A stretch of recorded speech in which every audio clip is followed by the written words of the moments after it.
నేర్చుకుంటా ఉన్నాం. Thank you Jesus. So విశ్వాసం గురించి నేర్చుకుంటా ఉన్నాం. అతి ముఖ్యమైనది ఏదన్నా ఉందా విశ్వాసికి అంటే విశ్వాసం. ఓకే, సో విశ్వాసం లేకుండా మనం దేవునికి ఇష్టలే ఉండటం అసాధ్యం. విశ్వాసం లేకుండా మన శత్రువు అపవాదిని జయించడం కూడా అసాధ్యమైపోతుంది. సో అందుకే నీతిమంతులు ఏ మూలంగా జీవిస్తారు? విశ్వాసం మూలంగా. చేప నీళ్ళలో జీవించినట్లుగా మీరు నేను విశ్వాసంలో జీవించాల్సిన వారమే ఉన్నాం. అందుకే విశ్వాసం గురించి చాలా క్లియర్గా మీకు నాకు అర్థమే ఉండాలా. చూడండి, మా సౌండ్ కరెక్ట్ ఉందా? Voice okay? సరే, ముందుకెళ్దాం. చాలా ముఖ్యమైన విషయాలు ఈరోజు నేను చెప్తున్నాను మీకు. ప్రతి వారం ముఖ్యమైన అనుకోండి. సో విశ్వాసం ద్వారా మీరు నేను మార్చలేని పరిస్థితి ఏదీ లేదు పిల్లరా. దేవుని యొక్క ముఖ్యమైన కోరిక ఏంటంటే దేవుళ్ళ జీవించాలి అని. ఎలా జీవించాలి? దేవుళ్ళ పిల్లరా. సో అందుకనే విశ్వాసం అనేది మీ నా జీవితంలో చాలా అవసరం. ఓకే, ముఖ్యంగా మనం నేర్చుకుంటా ఉండేది ఏంటంటే ఈ యొక్క విశ్వాసం అనే విషయంలో ముఖ్యమైన విషయం ఏం నేర్చుకుంటామంటే దేవుడు సమస్తాన్ని తన నోటి మాట ద్వారా సృష్టించాడు. అమ్మ, దేవుడు సమస్తాన్ని తన నోటి మాట ద్వారా సృష్టించాడు. ఆ దేవుని కోరిక ఏమంటే మిమ్మల్ని నన్ను తన స్వరూపంలో పోలికలు సృష్టించాడు. తన కోరిక ఏంటంటే మనం కూడా మన ప్రపంచాన్ని మన మాటల ద్వారా సృష్టించాలి అని. మీ నా ప్రపంచం, మీ నా ఆరోగ్యము, మీ నా కుటుంబము, మీ నా ఆర్థిక స్థితి, మీ నా ఆత్మీయ స్థితి, మీ మీద నా మీద ఉన్న అభిషేకం, మీరు నేను పరిపాలించడానికి దేవుడు సృష్టించాడు. సో దేవుని కోరిక అది. అందుకే మీరు బైబిల్లో చూసినట్లయితే దేవుని పోలి జీవించుడి అని రాయబడింది పిల్లరా. ఇంగ్లీష్లో చాలా మంచి పదం వాడబడింది. ఏమో తెలుసా? Imitate God. ఏం చేయమన్నాడు దేవుడు? ఇమిటేట్ చేయమన్నాడు. ఇమిటేట్ చేయడం అంటే మీరు నేను ఏదో గడ్డం పెట్టేసుకొని తెల్ల వస్త్రాలు వేసుకొని దాని మీద క్రాస్ వేసుకొని ఆ గెటప్ కాదు. అది మీకు ఇష్టమైతే వేసుకొని రండి అందరూ, అమ్మా, ఏమీ అబ్జెక్షన్ లేదు. అది కాదు పిల్లరా. ఇమిటేట్ చేయండి అంటే పోలి జీవించడం అంటే, దేవుని పోలి జీవించడం అంటే బట్టలో గడ్డమో ఇంకేంటో కాదు. చాలామంది దాని వెనక పోతుంటారు అనుకోండి, మనం ఏం చెప్పలేము. That's not the thing. ఏంటి తెలుసా? దేవుని పోలి జీవించమంటే నేను నిన్ను నా స్వరూపంలో పోలికలో సృష్టించున్నా, నువ్వు నాలాగా మాట్లాడు.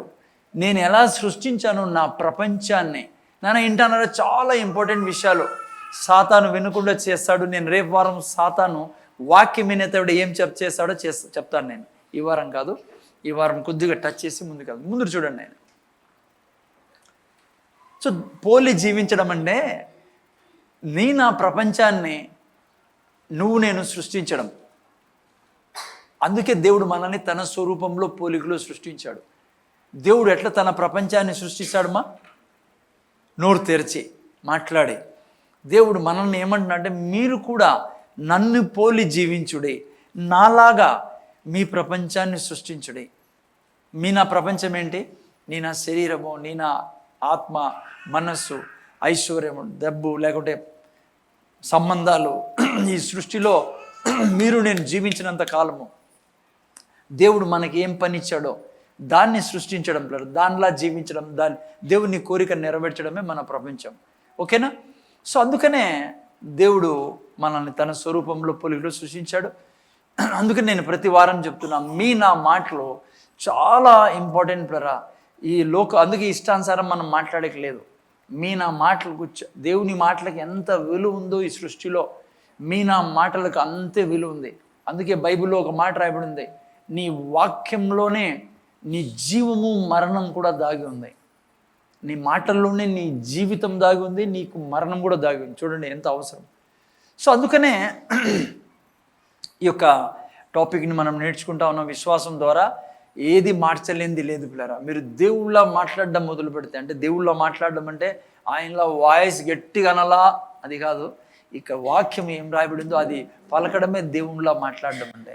ఈ వాక్యాన్ని కుడికి కానీ ఎడమకు కానీ మాట్లాడకుండా జీవించాలా.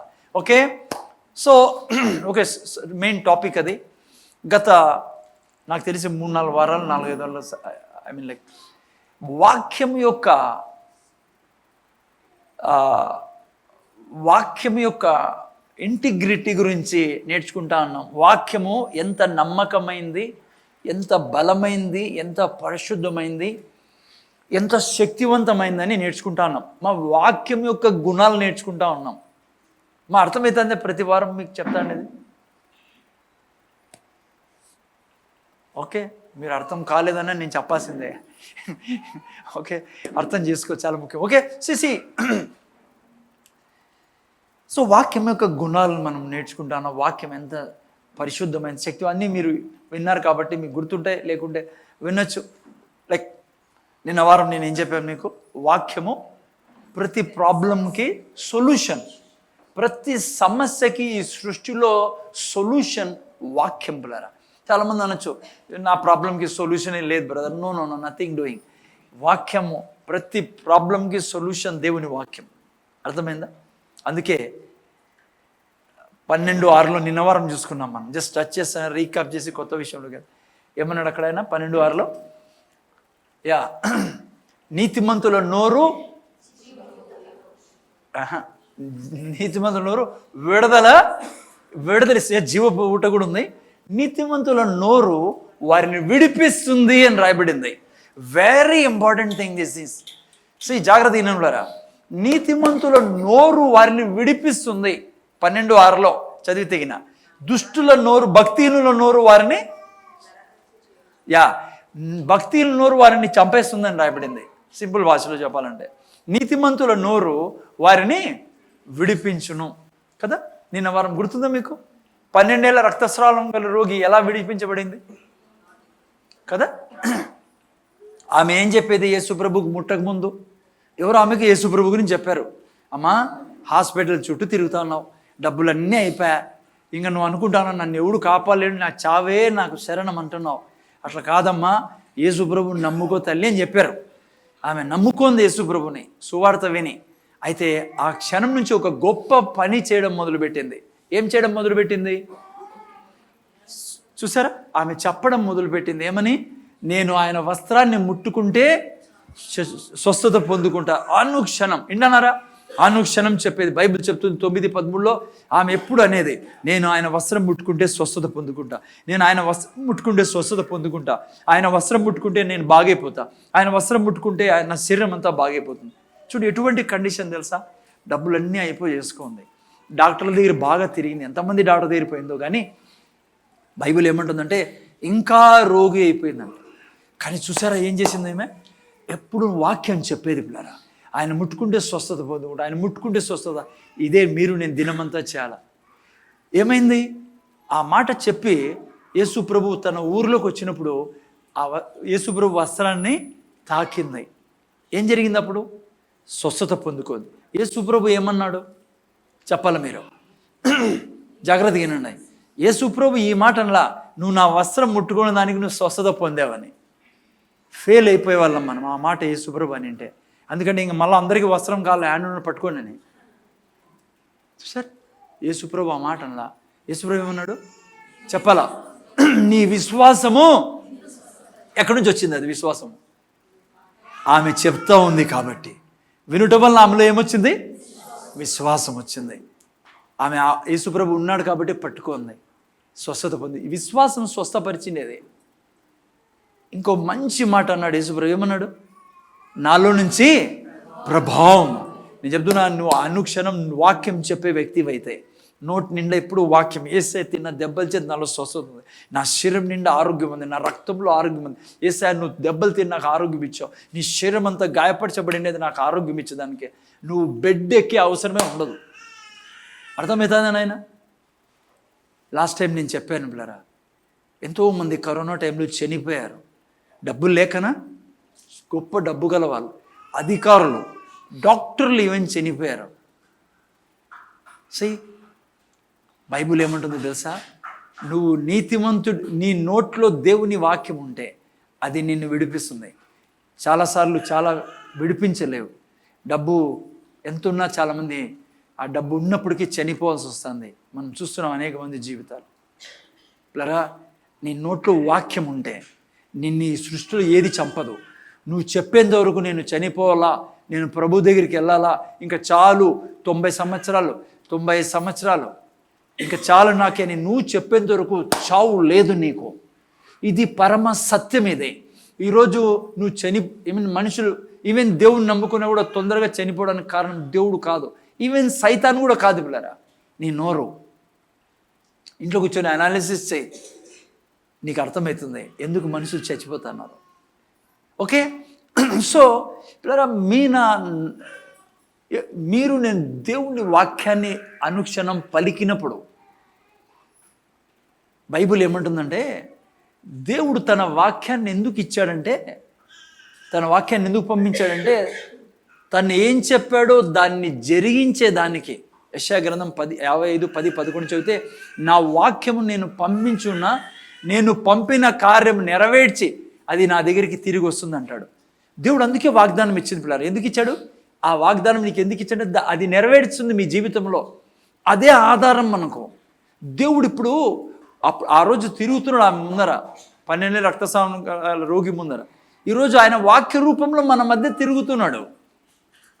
సో నువ్వు వాక్యం చెప్పినప్పుడు దేవుడు అంటాడు నా దగ్గరికి వ్యర్థంగా తిరిగి రాదు. అది ఎందుకోసం నేను పంపించానో ఆ కార్యం నెరవేర్చి నా దగ్గరికి వస్తాను. అంటే నువ్వు యేసయ్య తిన్న దెబ్బల చేత నాకు స్వస్థత లభించింది అని ఈ వాక్యాన్ని నువ్వు అనుక్షణము నీ ఊపిరిలా మార్చుకుంటే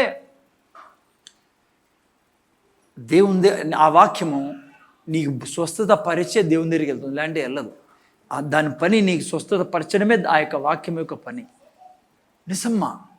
అందుకే 6:2 కూడా చూసుకున్నాం, సామెతల గ్రంథం 6:2 చూసుకున్నాం. నీ వాక్యమే నిన్ను బతికిస్తుంది, నిన్ను చంపుతుందని కూడా రాయబడింది. నీ యొక్క నోట్లో ఉండే వాక్యము, దేవుని వాక్యం ఉంటే నిన్ను బ్రతికిస్తుంది. వాక్యం లేకుండా ఏదున్నా నిన్ను చంపేస్తుంది. అది లాస్ట్ వీక్ నేను ఇది కూడా మీకు మెన్షన్ చేశాను, మళ్ళా చెప్తున్నా మీకు. ఈరోజు నువ్వు ఉన్న స్థితికి కారణం అట్లీస్ట్ నువ్వు అర్థం చేసుకోవాలని చెప్తున్నా. నీ శరీరంలో ఇప్పుడు ఉన్న స్థితికి కారణము నీ నోరే. ఇది సత్యం. గుడ్ న్యూస్ ఏమో తెలుసా?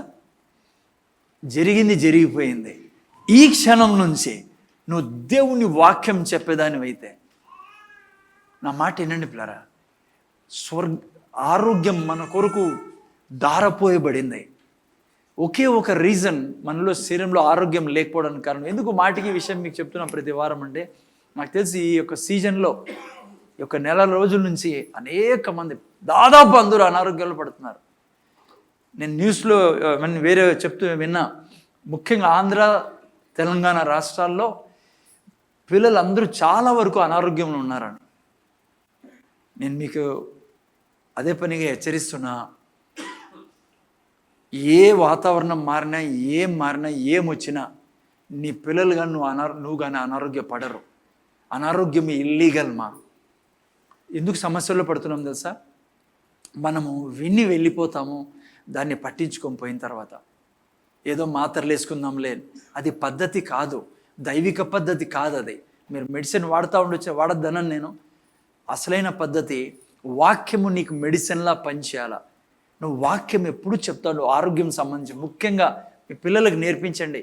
చిన్నపిల్లలకి అయినా మాట్లాడడం మొదలుపెట్టిన రోజు నుంచి వాక్యం చెప్పించండి. ముఖ్యంగా యేసయ్య తిన్న దెబ్బల చేత నాకు స్వస్థత లభించింది, యేసయ్య తిన్న దెబ్బల చేత నాకు స్వస్థత లభించింది, నా దేహము దేవుని మందిరం, రోగం ఉండడానికి వీల్లేదు.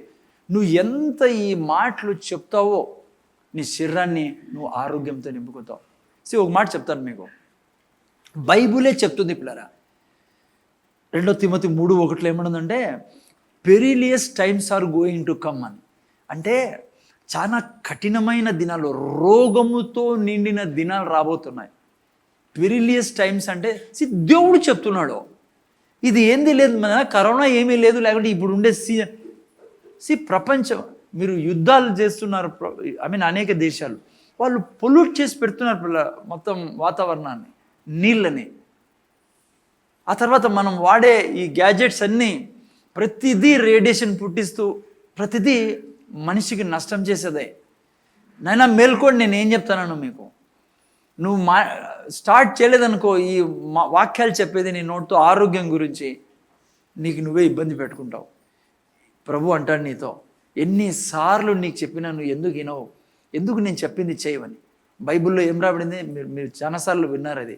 నా మాట విని దాని ప్రకారం చేయవాడు బండ మీద ఇల్లు కట్టుకున్నవాడు.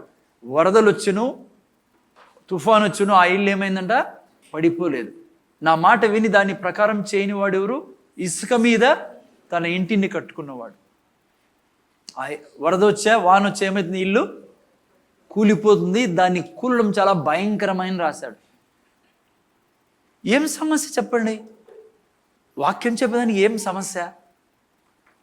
డాక్టర్ దేవుడు ఏమన్నా పొద్దునే లేచి 4 గంటలకు కొండ మీదకి పో, ఆడ తల కింద పెట్టు, కాళ్ళు, ఎంతమంది ప్రపంచంలో తల కింద పెట్టి కాళ్ళు పైన పెడతాను పొద్దున్న లేసానట్లే?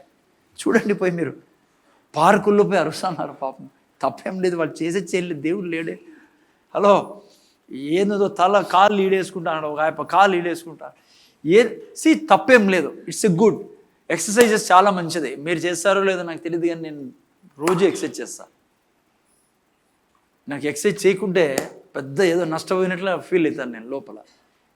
ఓకే, నేను దానికి అపోజ్ చేయడం, మంచి తిండి తినాలా.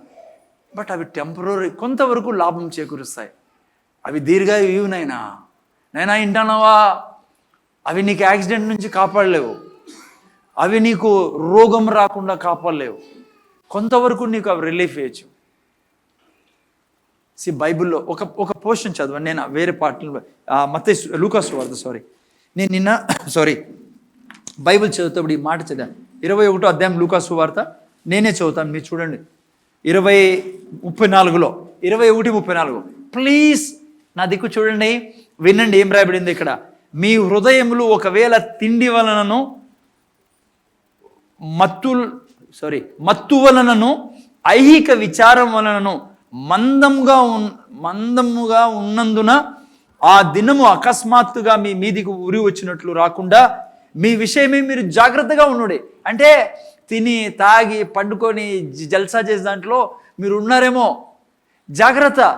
తప్పన్నాడు దేవుడు. తిని తాగడము, బట్టలు వేసుకోవడము, ఉద్యోగం చేయడము, డబ్బులు నువ్వు దేవుడు ఇవన్నీ పెట్టిండేది.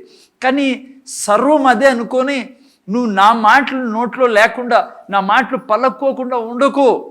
ఏమవుతుందంట, అకస్మాత్తుగా మీ మీదికి ఊరు వచ్చినట్లు ఆ దినం వచ్చునంట. ఏమని రాబడి చూడండి, ఆ దినము అకస్మాత్తుగా మీ మీదికి ఊరు వచ్చినట్లు రాకుండా మీ విషయమే మీరు జాగ్రత్తగా ఉండుడి.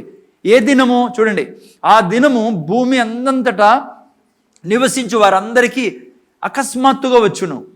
కాబట్టి మీరు జరగబో వీటి నెలను తప్పించుకొని మనుష్య కుమారుని ఎదుట నిలువబడుటకు శక్తి గల వారగునట్లు ఎల్లప్పుడూ నువ్వు ప్రార్థన చేయొచ్చు, మెలకుగా ఉండుడి.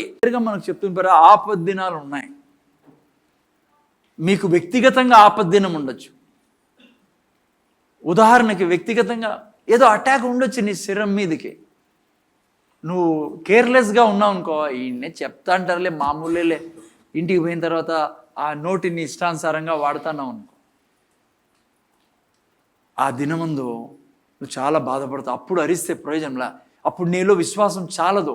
ఆ యొక్క శోధన ఎంత భయంకరంగా ఉంటుందని నువ్వు తట్టుకోలేవు. దేవుడే మనిషిగా వచ్చి ఎల్లప్పుడూ ప్రార్థన చేసేవాడు పేర, శోధనలో పడకుండా ఉండడానికి. ప్రార్థన అంటే ఏంటి? దేవుని వాక్యాన్ని చెప్పడమే. దేవుని వాక్యాన్ని చెప్పడమే ప్రార్థన పిల్లరా. అందుకే ఎడతెగక చేయమంటుంది బైబిల్. నా పాయింట్ ఏమంటే, ఒక సంఘ కాపరిగా నేను చూడలేను మీరు అనారోగ్యంలో ఉంటే. ఎందుకంటే అది చాలా మూర్ఖమైన పని పిల్లరా, అనారోగ్యంలో పడ్డము. ఈడియట్నెస్ అదే. ఎట్లుంటుందంటే, సపోజ్ బుడద ఉందనుకోండి, నీకు కనపడుతుంది, పోయి దూకినావు అనుకో, బుడదలో ఏమవుతుంది? మూర్ఖత్వం కదా, పక్క నుంచి పోతాం మనము. ఎందుకు నోట్లో అనుక్షణము,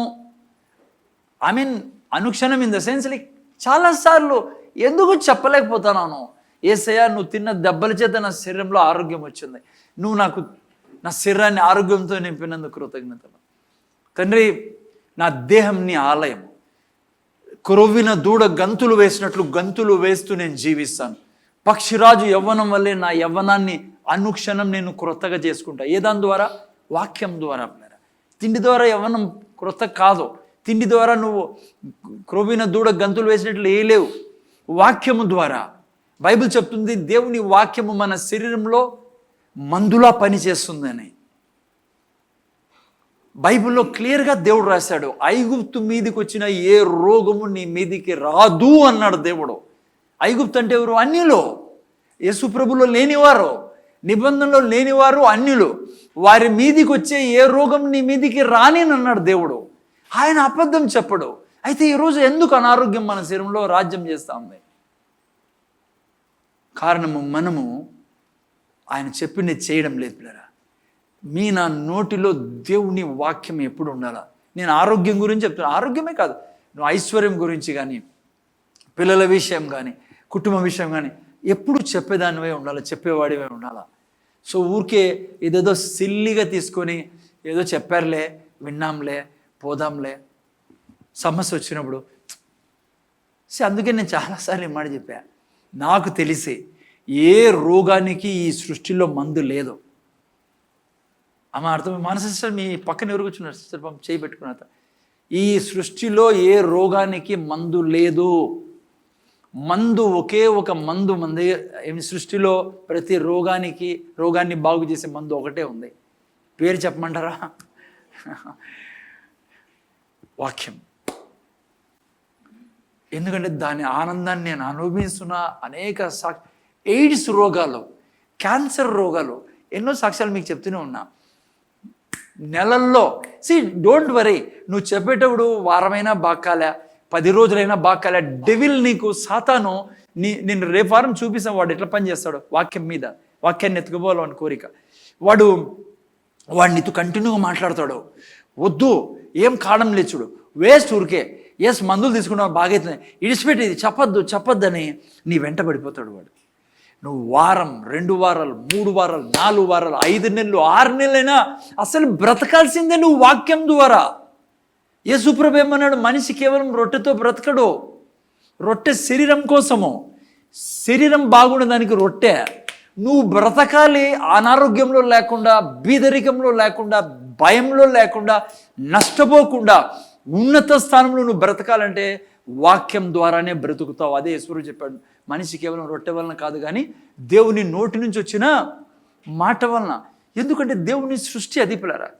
హలో, మీరు అనొచ్చు, ఏం సార్ పెద్ద సైన్స్ ఇది, నేనేదో తిని హ్యాపీగా టీవీ ముందర కూర్చొని చిప్స్ వేసుకుని ఇట్లాంటివన్నీ ఏమని చేస్తా, అట్లాంటివన్నీ నా చేత కాదండి, నువ్వు వాక్యం చెప్పండి నా చేత కాదంటే నువ్వు నష్టపోతావు. వాక్యంలో సమస్తం దాగి ఉంది పిల్లలు. చిన్న ఉదాహరణకి నాకు గుర్తొస్తుందా, మనం చిన్న పిల్లలు ఉన్నారు మన దగ్గర. అమ్మ మిరాకల్, ఇంకా జాయ్స్, వీళ్ళంతా చిన్న పిల్లలు. జాయ్స్ అంటే పెద్దది అనుకుని, ఇంకెవరు చిన్న పిల్లలు. షైనీ రాలేదు కాబట్టి ఏడమైంది ఈరోజు, ఊరిపోయిందా?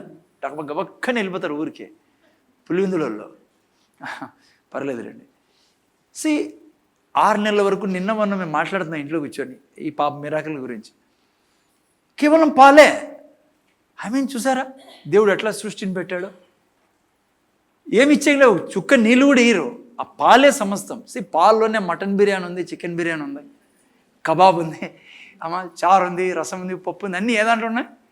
పాలలో. ఎవరు సృష్టించారు ఇది? డాక్టర్ అనకండి మళ్ళీ, లేదంటే ఆయన అమెరికా ఆయన ఫలానా పెద్ద సీనియర్ డాక్టరు. నో. ఎవరు సృష్టించండి? దేవుడు. పాలే సమస్తం ఆ బిడ్డకి. అన్నిటికంటే సృష్టిలో బలమైంది ఏంటి? తల్లిపాలు. అదే దేవుడు అంటున్నాడు, నీ జీవితం అంతా నువ్వు బలంగా బ్రతకాలంటే నా వాక్యం నీకు ఆహారం. నేను చెప్తున్నా ఆ మాటకి మీకు 1000 సార్లు చెప్పమని నేను చెప్తాను. నేను ఈ మాట, వాక్యము పలుకు తల్లి, పలుకు బిడ్డను, అనుక్షణం పలుకు, అలవాటు చేసుకో. నేను చెప్తున్నా, ఈ భూమి మీదకి ఇంకా 10 రకాల రోగాలు వచ్చినా, కరోనా కాదు, వాళ్ళ నాయన వచ్చినా కూడా నీ శరీరాన్ని ఏం చేయలేదు. చాలామంది యవనస్తులు అనుకుంటారు, మాకైతే ఏం కాదు అంకులని. నువ్వు ఇప్పుడు యవనస్తురాలువే, రేపు పొద్దున యవనస్తురాలు ఉండవు, నీ శరీరం అట్లా ఉండదు. ఇట్లా రోగాలు వచ్చే రోగాలు ఎట్లా తెలుసా? ఇంకా ఉండదు. యవనస్తుడా ముసలోళ్ళ అని ఉండదు. ఎందుకంటే ఎండ్ టైమ్స్లోకి వెళ్తున్నాం. దేవుని నోటి నుంచి వచ్చిన మాట ఇదే, పెరిలియస్ టైమ్స్. అంత్య దినాల్లో చాలా అపాయకరమైన కాలములు. ఆయన చెప్పాడు అపాయకరమైందంటే ఇంక లెక్కేసుకోండి మీరు. సో దయతో మీరు ఏం చేయాలా? వాక్యం చెప్పడం. ఈ రోజు నుంచి నిశ్చయించుకోండి, నిర్ణయం తీసుకోండి. నేను నీ ఆరోగ్యం నీదే. ఈ లోకంలో పడద్దు. తప్పుగా అనుకోద్దని నేను మాట చెప్పాలని ఆశపడతానా. నువ్వు బాగాలేకుంటే నీ భర్త కూడా పట్టించుకోండి నిన్నే. తప్పుగా అనుకోద్దండి. మంచి భర్తలు మీరు, మంచి భార్యలు కదా. ఇంకా మళ్ళీ వద్దులే, నీ ముందు పోకూడదు. మీకు తెలుసు. ఆలోచించు. నువ్వు ఈరోజు అందంగా ఉన్నావు కాబట్టి సరిపోయింది, ఆరోగ్యంగా ఉన్నావు కాబట్టి బాగున్నావు. కొద్దిగా ఏమైనా అట్లా ఇట్లా అయింది అనుకో, మనోళ్ళు అందరూ మంచోళ్ళు, మొగోళ్ళిడా, వాళ్ళ గురించి ఆలోచించద్దండి. వేరే ఆమె వద్దులేండి, నాకు ఎందుకో వేరే పోబుద్ధి కావడంలా. మీకు రేపాలని చెప్తున్నా ఈ మాట. ఈ భూమి మీద ఎవరిని ఎవరు నమ్మేయట్లేదు. నువ్వు బాగున్నంత వరకు అందరూ నీతో బాగుంటారు. నువ్వు అందంగా ఉండాలా, ఆరోగ్యంగా ఉండాలా, బలంలో ఉండాలా, అన్నిట్లో నువ్వు దేవుడిచ్చింది అనుభవించు. దేవుడు ఏం కష్టమైన పని చెప్తున్నాడు చెప్పండి? నీకు నీ నాలుక మీద తన వాక్యాన్ని పెట్టమంటున్నాడు. ఇంతకంటే ఈజీ ఈ సృష్టిలో ఇంకేం పని లేదు పిల్లరా. డెడ్ ఈజీ పని. అందుకే దావీదు అంటాడు, దివారాత్రులు నేను దేవుని వాక్యాన్ని ధ్యానించాను. నిన్న గుంటకల్లో మాకు గొప్ప అవకాశం దొరికింది. మీరు ఎవరు నాకు చెప్పరు, కానీ ఎంతమంది వచ్చి చెప్పారు అసలు నాకు. ఆడ ప్రీచ్ చేసిన తర్వాత వచ్చి లిటరల్లీ చాలామంది సంతోషపడ్డారు. ఆడ ఆశీర్వాదం గురించి చెప్పడం జరిగింది. ఓకేనే దావీదు ఏమంటాడు, నీ వాక్యము దివారాత్రులు నేను నీ వాక్యాన్ని ధ్యానించాను. నేను వాడిపోకుండా తన కాలమందు ఫలమిచ్చు వృక్షం వల్లే ఉంటాను. నేను చెప్తున్నా, 90 ఏళ్ళు మా పాస్టర్ గారు వాళ్ళ మదరు, అత్త ఇద్దరు 1995 ఏదో ఉన్నారు పాపం. సోలమన్ పాస్టర్ గారు గుంటకల్లో. I was like surprise. ఇద్దరు ఆ ఏజ్లో వాక్యం నిన్ను ఆరోగ్యంగా వస్తుంది, దీర్ఘాయుతో తృప్తిపరుస్తుంది. అందుకే కీర్తనగాడు నేను వాడిపోను అంటాడు ఆయన. నువ్వు వాడిపోకూడదు, నీ రక్తం వాడిపోకూడదు, నీ శరీరం వాడిపోకూడదు, నీ ఎముకలు వాడిపోకూడదు. నువ్వు వాక్యం చెప్పినప్పుడు నీ వాక్యం నీ ఎముకల్ని పుష్కలంగా వస్తుంది. వాక్యము దేవుడు ప్రయాణిస్తాడు నీ ఎముకల్లో దేవుడు. ఓకే సరే, నేను ఇంకా వేరే విషయాలు చాలా చెప్పాలి నేను ఈరోజు. Okay, already 11:30. ఈరోజు ఒక గుణం మనం నేర్చుకుందాం వాక్యంది. లాస్ట్ గుణం ఐ బిలీవ్ లైక్, ఎందుకంటే రేపు వారం నుంచి వేరే టాపిక్లోకి వెళ్ళాను నేను, వేరే పోర్షన్లో. ఈరోజు నేను చెప్పబోయేది కదా, నిన్న వారం చూసుకున్నాం కదా వాక్యం యొక్క సొల్యూషన్ అన్నిటికీ. అమ్మా, దేవుడు ఏమన్నాడు యెహోషువతో, మోషేలా కావాలంటే ఏం చేయాలంట కదా. మీకు తెలుసు, నిన్న వారం ఉన్నారా? అనుష ఉన్నాను, ఎవరన్నా అసలు ఉన్నారా నిన్న వారం అందరూ? యెహోషువ భయపడ్డాడు. ఎందుకంటే దేవుడు అన్నాడు, నువ్వు ఇంకా ఇజ్రాయెల్ జనాంగాన్ని వాగ్దాన దేశంలో తీసుకోమన్నప్పుడు యెహోషువ లిటరల్లీ భయపడినాడు. దేవుడు అనేక సార్లు మీరు చదివితే మొదటి అధ్యాయంలో భయపడకు. ఎస్, భయం వేస్తుంది. ఎందుకంటే మోషే ఏంది, నేనేంది, మా ఇద్దరికి కంపారిజనే లేదే. మోషే రెండు ప్రాబ్లమ్స్ ఏమున్నాయి యెహోషువ ఎదుట అంటే, ప్రజలు చాలా కఠోరమైన వాళ్ళు పిల్లలు, ఇజ్రాయెల్ జనాంగం. వాళ్ళని డీల్ చేయడం మోషే చాతే కాలే. దేవుడు ఒకసారి నేను తుడిచిపెట్టేసాను మోసే పక్కన తప్పుకున్నాను అని కదా. అంత భయంకరమైన మనుషులు. సరే, రెండవది, మోసే ఎవరండి? దేవునితో ముఖాముఖిగా 80 రోజులు కొండ మీద గడిపి వచ్చినాడు. కిందికి వచ్చినాడు. అసలు లైక్ తేజస్సుతో నిండి వచ్చాడు మోసే కిందికి. ప్రజలు భయపడ్డారని ముఖం చూడలేకపోయారు. ఎర్ర సముద్రాన్ని 2 భాగాలు చేసినాడు. మన్నాన్ని కురిపించినవాడు, నీటిని మారాగా మధురంగా మార్చినవాడు, మాంసాన్ని పైనుంచి తెచ్చినవాడు. ఇప్పుడు అటువంటి వాడిని పక్కన పెట్టి ఇంకా ఈయన నువ్వు ప్రయాణం మోషే అన్నాడు, నువ్వు ఇంకా చనిపోమని దేవుడు. యెహోషువ నువ్వు తీసుకొని వెళ్ళనే. ఎట్లుంటుంది మని చెప్పండి. కానీ దేవుడు అన్నాడు, యెహోషువ భయపడుతున్నావు ఎందుకు? నువ్వు మోషేలా కావాలనా? అదే కదా నీ సమస్య. ఈజీ. ఏమన్నాడు యేసుప్రభు? కొండకు పోయి దేవుడు ఏమన్నాడు యెహోషువతో? కొండకు పోయి గడ్డం పెంచు, వైట్ డ్రెస్ వేసుకో, పొద్దు 4 గంటలకు లేచి ఆకులు హల్లములు తినన్నాడా? అన్నాడా? అలా నిరుత్సాహపరిచాడా? యెహోషువ నువ్వు ఏమనుకున్నావు మోషే అంటే? ఆయన ట్రై చేసి చూడు ఏమవుతుందో, ట్రై చేయి అన్నాడా? యెహోషువ నువ్వు చేయాల్సింది ఒక్కటే, నా వాక్యాన్ని నీ నోట్లో ఉంచి దివారాత్రులు నువ్వు దాన్ని చెప్పు, దాని మీద ఆధారపడు, దాన్ని చూడు. నీవు మోషే కంటే కూడా మోషేతో ఉన్నట్లుగా నీతో ఉండి నేను కార్యం జరిపిస్తాను. చేశాడు కదా యెహోషువ, భయంకరమైన అద్భుతాలు చేశాడు యెహోషువ కూడా. సూర్యుడిని చంద్రుడు అన్నాడు, స్టాప్ మిస్టర్ సూర్యుడు, మిస్టర్ చంద్రుడు. నువ్వు భర్తని ఆపాలనుకో, మిస్టర్ హస్బెండ్ స్టాప్ అని. యెహోషువ చేసింది, ఏం చేశాడు యెహోషువ? వాక్యం చెప్పేవాడు, ఆవులాగా చెప్పమన్నాడు. ఆవు ఏం చేస్తుంది? ఎప్పుడు వాక్యం గడ్డి నములుతూ ఉంటుంది. నేను ఎప్పుడు వాక్యాన్ని నములుతూ ఉండాలి. ఆరోగ్యం గురించి, ఐశ్వర్యం గురించి, భర్త గురించి, పిల్లల గురించి, నీ సేవ గురించి, అభిషేకం గురించి. మోషేలా నువ్వు మారడం ఈజీమా. యేసుప్రభు ఏమన్నాడు చెప్పండి? నేను చేయు కార్యములన్నీ అంటే యేసయ్యలా మారడం కూడా ఈజీనే. అది పిల్లరా దేవుడు అంటే అంత ప్రేమిస్తాడు, అందుకే సృష్టించాడు కూడా. సో నేను దేవుని వాక్యం. పేతురు ఏమన్నాడు? గొప్ప గొప్ప అద్భుతాలు చూసినాడు పేతురు. చనిపోయే ముందు అందరినీ పిలిచాడు, సంఘం అంతటినీ పిలిచి అంటున్నాడు, నేను వెళ్ళిపోతున్నా, నా టైం వచ్చేసింది, నా గుడారము తీసివేయబడుతుంది. అయితే మీకు ఒక ముఖ్యమైన మాట చెప్పాలని పిలిచి ఉన్నా. ఏంటంటే ఆయన చెప్పుకుంటూ వచ్చాడు, నేను ఈ అద్భుతాలు చూసా, ఈ సామర్థ్యమైన కార్యాలు చూసా, యేసు ప్రభు నీళ్ళ మీద నడచడం చూసా, రొట్టెల్ని 1000 మందికి ఇవ్వడం చూసా, ఇదిగో నేను కూడా నీళ్ళ మీద నడిచా అని అద్భుతాలని చెప్తూ లాస్ట్లో ఒక ముఖ్యమైన అద్భుతము తన సంఘానికి చెప్పాడు. ఏంటది? కొండ మీద రూపాంతరం చెందడం. యేసు ప్రభుని రూపాంతరం చెందడం నేను చూసా. మోషే ఏలియా వచ్చి మాట్లాడడం చూసా. అంతేకాదు, అతి ముఖ్యమైన అద్భుతం ఏంటి పేతురు జీవితంలో అంటే సాక్షాత్తు దేవుడు మాట్లాడడము. ఈయన నా ప్రియ కుమారుడని అది విన్నాడు ఆయన. సో పేతురు సంఘంతో అంటున్నాడు, ఇన్ని అద్భుతాలు, ఇన్ని సామర్థ్యమైన కార్యాలు చూసా. నేను వెళ్ళిపోయిన తర్వాత నేనేదో స్పెషల్, మీరేదో పనికిరాని వాళ్ళని లెక్కేసుకున్నారు, లోదు అట్లా కాదు. వీటన్నిటికీ మించింది మీ దగ్గర ఉంది. ఏంటది? దేవుని వాక్యం. మీరు దాన్ని పట్టుకున్నప్పుడు నాలాగా దేవుని స్వరాన్ని మీరు వినొచ్చు, నాలాగా యేసు ప్రభు యొక్క రూపాంతరంలో మీరు ప్రవేశించవచ్చు. నేనేమేమైతే చేశానో ఈ భూమి మీద, ఏమేమైతే నేను చూశానో అవి కూడా మీ జీవితంలో చేసుకోవచ్చు మీరు. ఏ దాని ద్వారా? వాక్యం ద్వారా. నువ్వు వాక్యాన్ని చెప్పినప్పుడు. ఓకే, ఈరోజు నేను ఒక ముఖ్యమైన పొజిషన్ చెప్పి మనం ముగించుకుందాం. ఈ యొక్క వాక్యం గురించిన ఇంటిగ్రిటీ, వాక్యం యొక్క ఇంటిగ్రిటీ సత్యమైంది పిల్లల, వాక్యం బలమైంది. ఓకే, దేవుని వాక్యము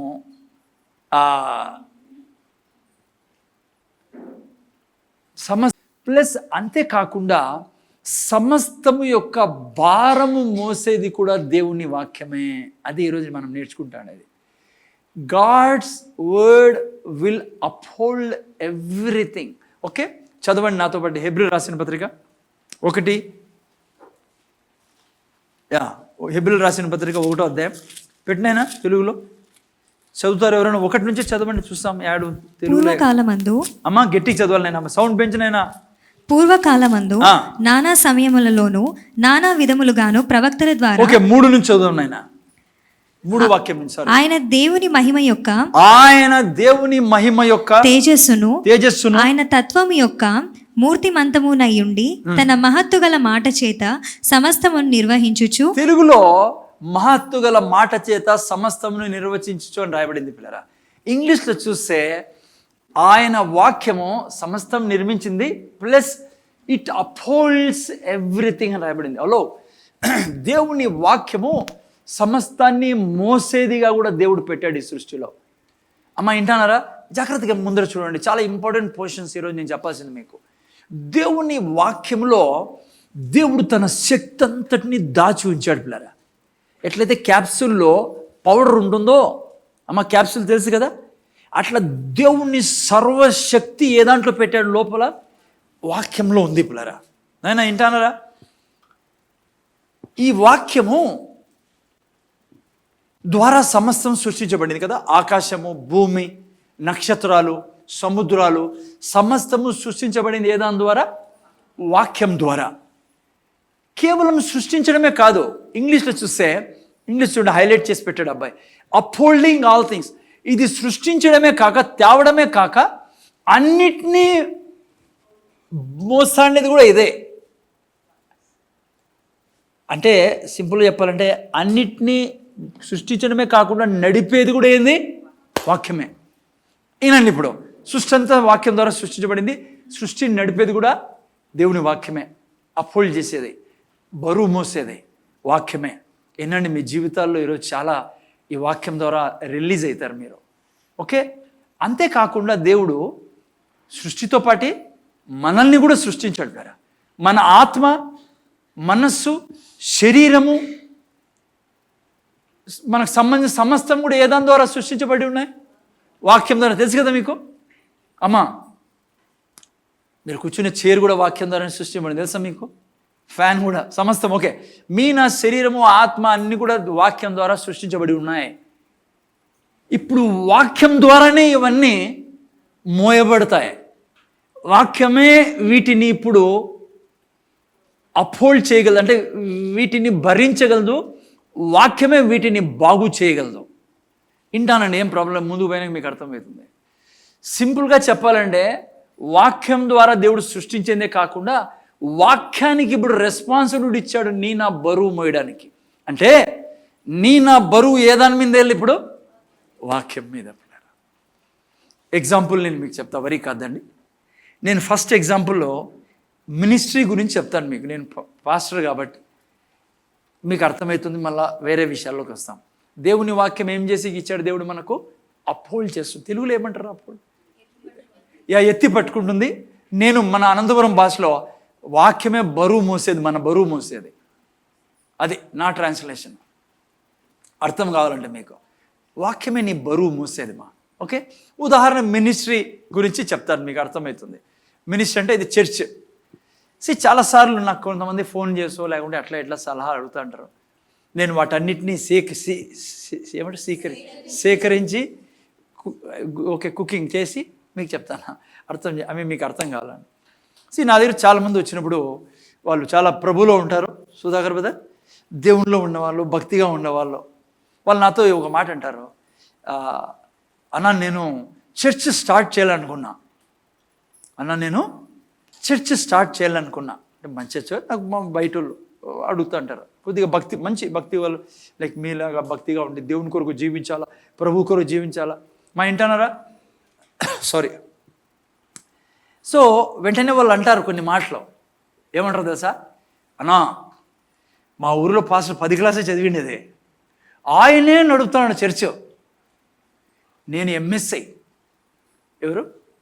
నేను ఎంఎస్సి అన్నా. ఈయన మైండ్లో ఏముందో మీరు అర్థం వింటానండి. మళ్ళీ ఆ తర్వాత అందుకే నేను కూడా దేవుని సేవ చేయాలని చర్చ్ స్టార్ట్ చేయాలనుకున్నా. నేను ఈ ఏరియాలో స్టార్ట్ చేయాలనుకున్నా, యాడో ఒక చోట. ఆ ఏరియాలో మా 2 అంకుల్స్ కూడా ఉన్నారు. మా అమ్మ అన్న ఉన్నాడు, మా అమ్మ తమ్ముడు కూడా ఉన్నాడు. ఆ ఫ్యామిలీస్ కూడా వస్తారు చర్చికి నేను స్టార్ట్ చేస్తే. దూరంలో మా చెల్లెలు ఉంది, మా చెల్లెల ఫ్యామిలీ కూడా మా దగ్గరికి వస్తుంది చర్చ్ స్టార్ట్ చేస్తే. ఓకే, సో ఆ తర్వాత అంటాడు ఈయన, నాకు ఫ్రెండ్ ఉన్నాడు, వాడు గిటారిస్టు, ఇంకో ఫ్రెండ్ ఉన్నాడు, వాడు కీబోర్డిస్టు. సో వీళ్ళందరూ వచ్చేసారన్న నేను పిలిస్తే. సో అందుకే నేను చర్చ్ స్టార్ట్ చేయబోతాను. ఓకే, ఎవరన్నా అట్లా స్టార్ట్ చేశారనుకోండి, నేను చెప్తున్నా మీకు, వాళ్ళే చీల్చేది నీ సంఘాన్ని. ఎవరు? యేసు ప్రభు అన్నాడు, ప్రవక్త తన యొక్క ఏమన్నాడమ్మా, తన ఊరిలో తను గౌరవించబడాడు అని. ఎప్పుడు పొరపాటు చేయొద్దండి. నేను ఆ పొరపాటు ఎప్పుడు చేయలే, అందుకే నిలబడి ఉన్నా నేను. మీకు తెలుసు చాలామంది పాత వాళ్ళకి. అర్థమైందమ్మా? ఓకే, నేను జాగ్రత్త తినలేరా. సో కొంతమంది ఐడియా అట్లా సంఘాన్ని స్టార్ట్ చేయాలి ఆ విధంగానే. హలో, సంఘం అలా కాదు స్టార్ట్ అయ్యేది, సంఘాన్ని అలా కాదు కట్టేది. సంఘం ఎలా కట్టబడుతుంది? చాలామంది ఇది కూడా వినండి, చాలామంది ఈ ప్లాన్లో కూడా ఉంటారు. నాకు 2 వరాలు ఇచ్చాడు బ్రదర్ దేవుడు, ఎక్కడ పోయినా స్వస్థత పరిచేస్తాను నేను, లేదంటే ప్రవచన వరం ఇచ్చాడు, అందుకే నేను చర్చ్ స్టార్ట్ చేయబోతున్నా.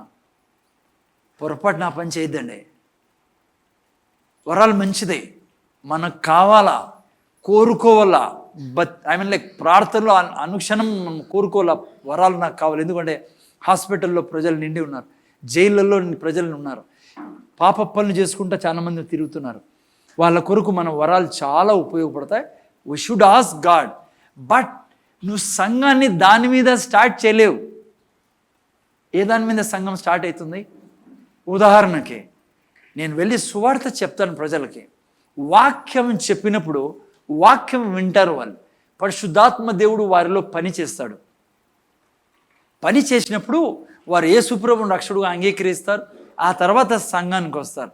సంఘంలో మళ్ళీ విని వాళ్ళు ఆశీర్వదించబడతారు, దేవుని దీవెనలు పొందుకుంటారు. వాళ్ళు పోయి ఇంకోరికి చెప్పడం వల్ల ఈ విధంగా సంఘం ఏర్పాటవుతుంది. మళ్ళీ సంఘం కట్టబడుతుంది. సంఘము కట్టబడాలంటే వాక్యము ద్వారా కట్టబడాలా. వాక్యము మోయాల సంఘాన్ని. మా బంధువులు ఉన్నారాడా, 2 ఫ్యామిలీస్ ఉన్నారు. గిటారిస్ట్ నా ఫ్రెండు, కీబోర్డిస్ట్ నా ఫ్రెండు. కొంతమంది ఈ ఐడియా కూడా ఉంటుంది, సంఘం స్టార్ట్ చేయాలా అంటే. ఏమో తెలుసా? ఏం లేదు బ్రదర్, ప్రతి వారము ఒక అనాయింటెడ్ ప్రీచర్ని పిలిచేస్తాను నేను. ఇట్లా వాళ్ళు నాకు చాలామంది ఫ్రెండ్స్ ఉన్నారు. ఇప్పుడు ప్రతి వారం ఒక అనాయింటెడ్ ప్రీచర్ వస్తాడు, ఆయన వచ్చి కదిలించేస్తాడు. ఆయన కదిలిస్తే జనం అంతా వస్తారు. ఈ విధంగా ప్రతి వారం ఒకరిని పిలుచుకున్నాం సార్. నాకు కూడా సలహా ఇచ్చారు, ప్రతి వారం ఒకరిని పిలిచాను బ్రదర్. కొత్తలో నాకు తెలుసు వచ్చినోడు కదిలిస్తాడు, వానితో పాటే కదిలికలన్నీ తీసుకుపోతాడు. నా పరిస్థితి ఏంటి? మళ్ళీ ప్రతి వారం కదిలిచ్చేవాడిని తీసుకొచ్చి, ప్రజలు కూడా వస్తారు, కదిలిచ్చేవాళ్ళు వస్తారు. చీరలు ఎందుకు ఖాళీ ఉన్నాయి? కదిలిచ్చేవాళ్ళు రాలేదు కాబట్టి. నాకు వద్దు అట్లాంటివన్నీ కదిలికలు. ఆయన వచ్చి వెళ్ళిపోతాడు, కదిలేదు ఉండదు మళ్ళా. అప్పుడు మీరేం చేస్తారు? మీరు కదిలిపోతారు. వద్దు. బట్ నా అట్లా కాదు సంఘం నిలబడేది. ప్లరా దేవుని సంఘం కట్టబడేది ఎట్లంటే, దేవుని వాక్యము ద్వారా సంఘం. ఎట్లయితే ఇప్పుడే చెప్పాను నేను, ఆకాశం భూమి సమస్తం ఎవరు సృష్టించారు? వాక్యం. ఇప్పుడు వాక్యమే వాటి బరువు మోస్తానేది, వాటిని నడిపిస్తానేది ఎవరు? దేవుని వాక్యమే. సో నేనేం చేయాలా? నేను వేరే ఎగ్జాంపుల్కి వస్తాను. నా ఎగ్జాంపుల్ నేను ముందు నా పని ఏమో తెలుసా? సంఘము ఏ దాని మీద నిలబెట్టాలని నేను ఏం చేస్తా? నేను మీకు వాక్యాన్ని బోధిస్తా, దేవుని దగ్గర కూర్చుంటా, ప్రార్థన చేస్తా, ఆయన చెప్తాడు, రాసుకుంటా, వింటా, అనేక విషయాలు, అనేక సాక్ష్యాలు, రకరకాలుగా దేవుని కృపల నా పనేమో మీకు చెప్తున్నా. ఎట్లా సంఘం నిలబడుతుందో రాసుకున్న తర్వాత, ఆయన చెప్పిన తర్వాత, మెడిటేట్ చేసిన తర్వాత, ప్రార్థన చేసిన తర్వాత ఇక్కడ వచ్చి మీ మీద కుమ్మరింపడం జరుగుతుంది. ఓకే, అది సంఘం నిలబెట్టేది. ఓకే, ఇప్పుడు సంఘం పెరగాలి అంటే, అభివృద్ధి చెందాలంటే ఏం చేయాలి? నేను వాక్యం చెప్పిన తర్వాత వాక్యం మీద భారం వేయాల. నేను సంఘం యొక్క భారం ఎవరి మీద వేయాలా? వాక్యం మీద వేయాలా. సో ఏం చేస్తాను నేను తెలుసా? మీకు చెప్పిన తర్వాత ఈడ చూడండి, ద్వితీయోపదేశకాండం 28 తీయండి జాగ్రత్తగా. కొన్ని ముఖ్యమైన విషయాల్లోకి వెళ్తాను మనము. నేను ఫౌండేషన్ ఏంటి ఇక్కడ. సో నా పని ఏంటంటే పిల్లలు, సంఘం నిలబడాలి అంటే ఏ గిమ్మిక్స్ చెల్లవు. నేను వాక్యం చెప్పి ఇక్కడ ఇటు నుంచి పోయిన తర్వాత నా భారం వేయాల్సింది మీ మీద కాదు. ఇంకోటి చెప్తాను నేనండి, నా మీద కూడా వేసుకోకూడదు భారము. ఎరిగిపోతా నా మీద వేసుకుంటే భారము. ఎందుకంటే ఎవరు మోయాల భారము? చెప్పాలి, ఎవరు మోయాల భారము? వాక్యము. దేవుడు అదే మనం చదువుకున్న విలాసిన 1:4 ఏం రాండి, ఇట్ అప్హోల్డ్స్ ఎవ్రీథింగ్ అని రాబడింది. వాక్యం సృష్టించబడింది. 3వ వాక్యంలో చదివితే ఎబ్రిలాసిన 1:3లో సమస్తమును ఏం ద్వారా సృష్టించబడ్డాయి? వాక్యం ద్వారా అని రాయబడింది. అన్నిటినీ భారం మోసేది కూడా వాక్యమే అని రాయబడింది. సో నేనేం చేస్తానో తెలుసా? ఇక్కడ నుంచి మీకు పోయిన తర్వాత నేను నా భారము, నా సంఘ భారం నా మీద వేసుకోను. ఎవరి మీద వేయాలా? దేవుని వాక్యం మీద. ఏం చేస్తాను నేను? మీకు ఒక ఉదాహరణ ఇస్తాను చూడు. 4వ వాక్యంలో ఏం రాబడింది? 28:4లో నీ గర్భఫలం, దేవుని వాగ్దానం ఇది, వాక్యం ఇది. నా ఈ సంఘ భారం ఎవరి మీద వేయాలా? వాక్యం మీద. ఏ వాక్యం మీద వేయాలా? ఉదాహరణకు చూడండి ఇక్కడ ఏం రాబడిందో. నీ గర్భఫలము, నీ భూఫలము, నీ పశువుల మందలు, నీ దుక్కిటెద్దులు, నీ గొర్రెమేక మందలు దీవింపబడును. అర్థమవుతుంది పిల్లరా? ఇది వాగ్దానం. నా పని ఏం చెప్పండి? వాక్యం చెప్పిన తర్వాత ఏడా నేను మోయకూడదు భారం. సంఘం ఎట్లా అభివృద్ధి చెందుతుంది? ఏం ఆలోచించాలా, చేయాల్సింది చేయాలా, కానీ టెన్షన్ తీసుకోకూడదు, ప్రెషర్ నా మీద తీసుకోకూడదు. చాలా ముఖ్యమైన విషయాలు నేను చెప్పబోతున్నాను కొంచెంసేపులో. ప్రెషర్ నా మీద తీసుకోకూడదు. నేను ఎవరి మీద ప్రెషర్ వేయాలా?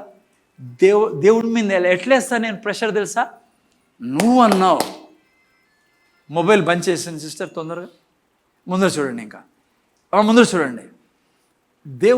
దేవుని వాక్యం మీద భారం వేయాలి. నేను ప్రెషర్ వాక్యం మీద వేయాలి. ఎందుకంటే దాన్ని సృష్టించిన దేవుడు, వాక్యం ఇచ్చిన దేవుడు నా బరువు మోయడానికి.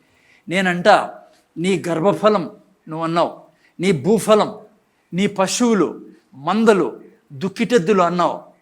ఇప్పుడు వినండి, నాకేం లేవు? పశువులు, దుక్కిటెద్దులు, అమ్మా గొర్రె మందలు లేవు. నేనేం దాన్ని చెప్పాలా? ఏం ట్రాన్స్ఫర్ చేస్తాను తెలుసా? నా గర్భఫలము, నా సంఘంలో ఉన్న సభ్యులు, సంఘంలో ఉన్న మెంబర్లు, అంటే లైక్ కొన్నిసార్లు పేర్లు తీసుకుంటాను నేను. నువ్వు చెప్పావు వారిని దీవిస్తానని. ఇంగ్లీష్లో చాలా బాగా రాయబడింది ఇదే వాక్యము. He said I will increase అన్నాడు దేవుడు అక్కడ. నీ పని ఏం చేసేది? ఇంక్రీజ్ చేసేది. ఏం ఇంక్రీజ్ చేసేది? గొర్రెల్ని, మేకల్ని, పశువుల మందల్ని. నా దగ్గర గొర్రెలు, మేకలు, పశువులు లేవు. నా దగ్గర ఏమున్నాయి? ఆత్మలు ఉన్నాయి. ప్రభువా, వీరిని నువ్వు ఇంక్రీజ్ చెయ్యి, నువ్వు సంఘాన్ని కట్టు. నీ వాగ్దానం కదా ఇది, నువ్వు కదా చెప్పిండేది. 8వ వాక్యంలో ఏం రాబడింది చూడండి.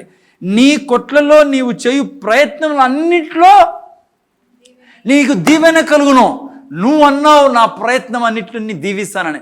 నా ప్రయత్నం తండ్రి ఈ పట్టణాన్ని జయించడం, నా ప్రయత్నం ఈ జిల్లాని జయించడం, నా ప్రయత్నం నేను నోరు తెరిచిన చోట జీవం రావాలి, నేను నోరు తెరిచిన చోట సాతాను యొక్క కార్యాలు లయమైపోవాలా. ఇది నా ప్రయత్నం. నువ్వు చెప్పావు నా ప్రయత్నాన్ని దీవిస్తానని. అలా ఇక్కడ చూడండి, ముందు చూడండి. నేను పోయి ఈమె మీద భారము, ఆమె మీద భారము, ఈ భారం వేసి నెత్తి మీద భారం వేసుకొని ఓ అన్నాను అనుకో.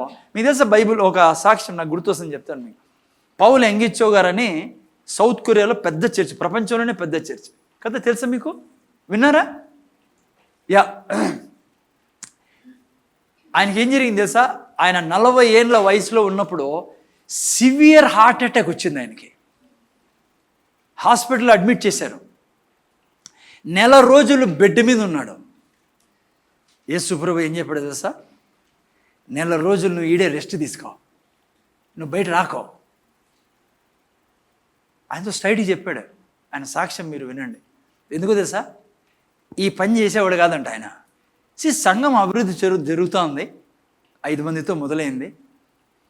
మాటికే టెన్షన్ పెట్టుకున్నానంట.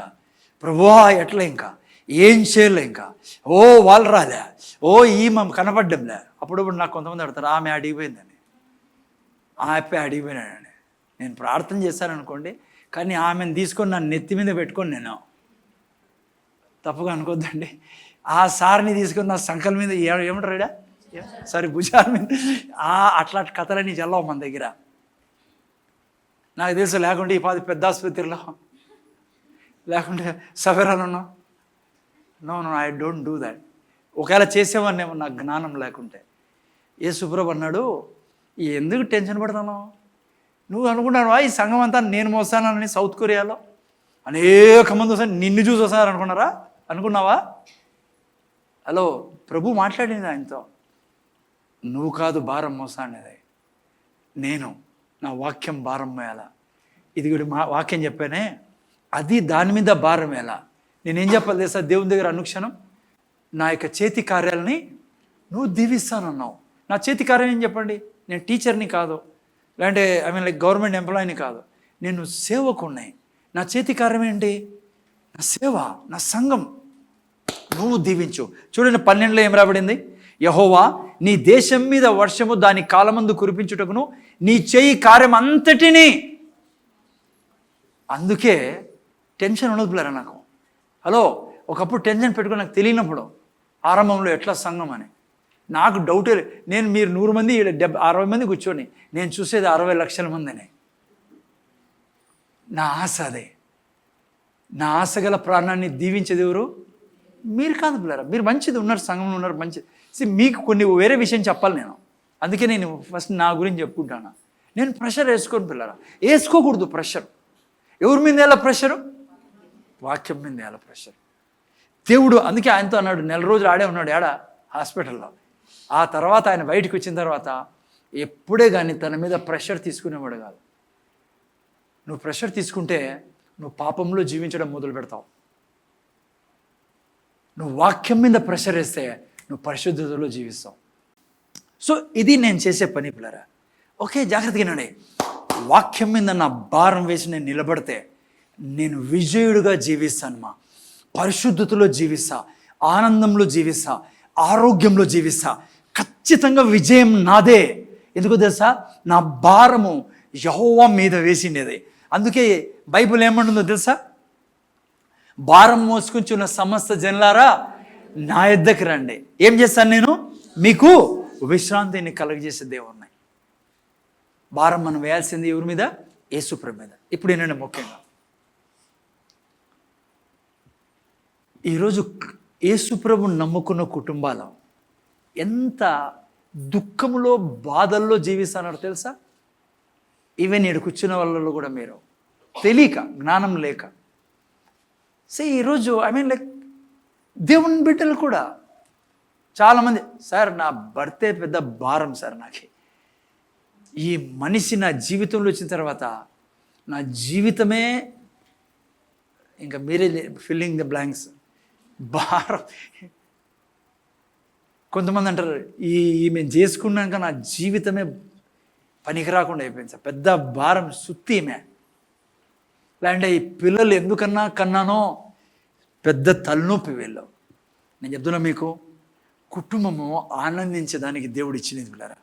నీ భర్తతో నువ్వు అనుక్షణము ఆనందించడానికి దేవుడు భర్తనిచ్చినది, నీకు భార్యనిచ్చింది. ఎందుకు తెలుసా? అందుకే అంటాడు బైబిల్లో, ఫలించే ద్రాక్షవల్లి ఆమె.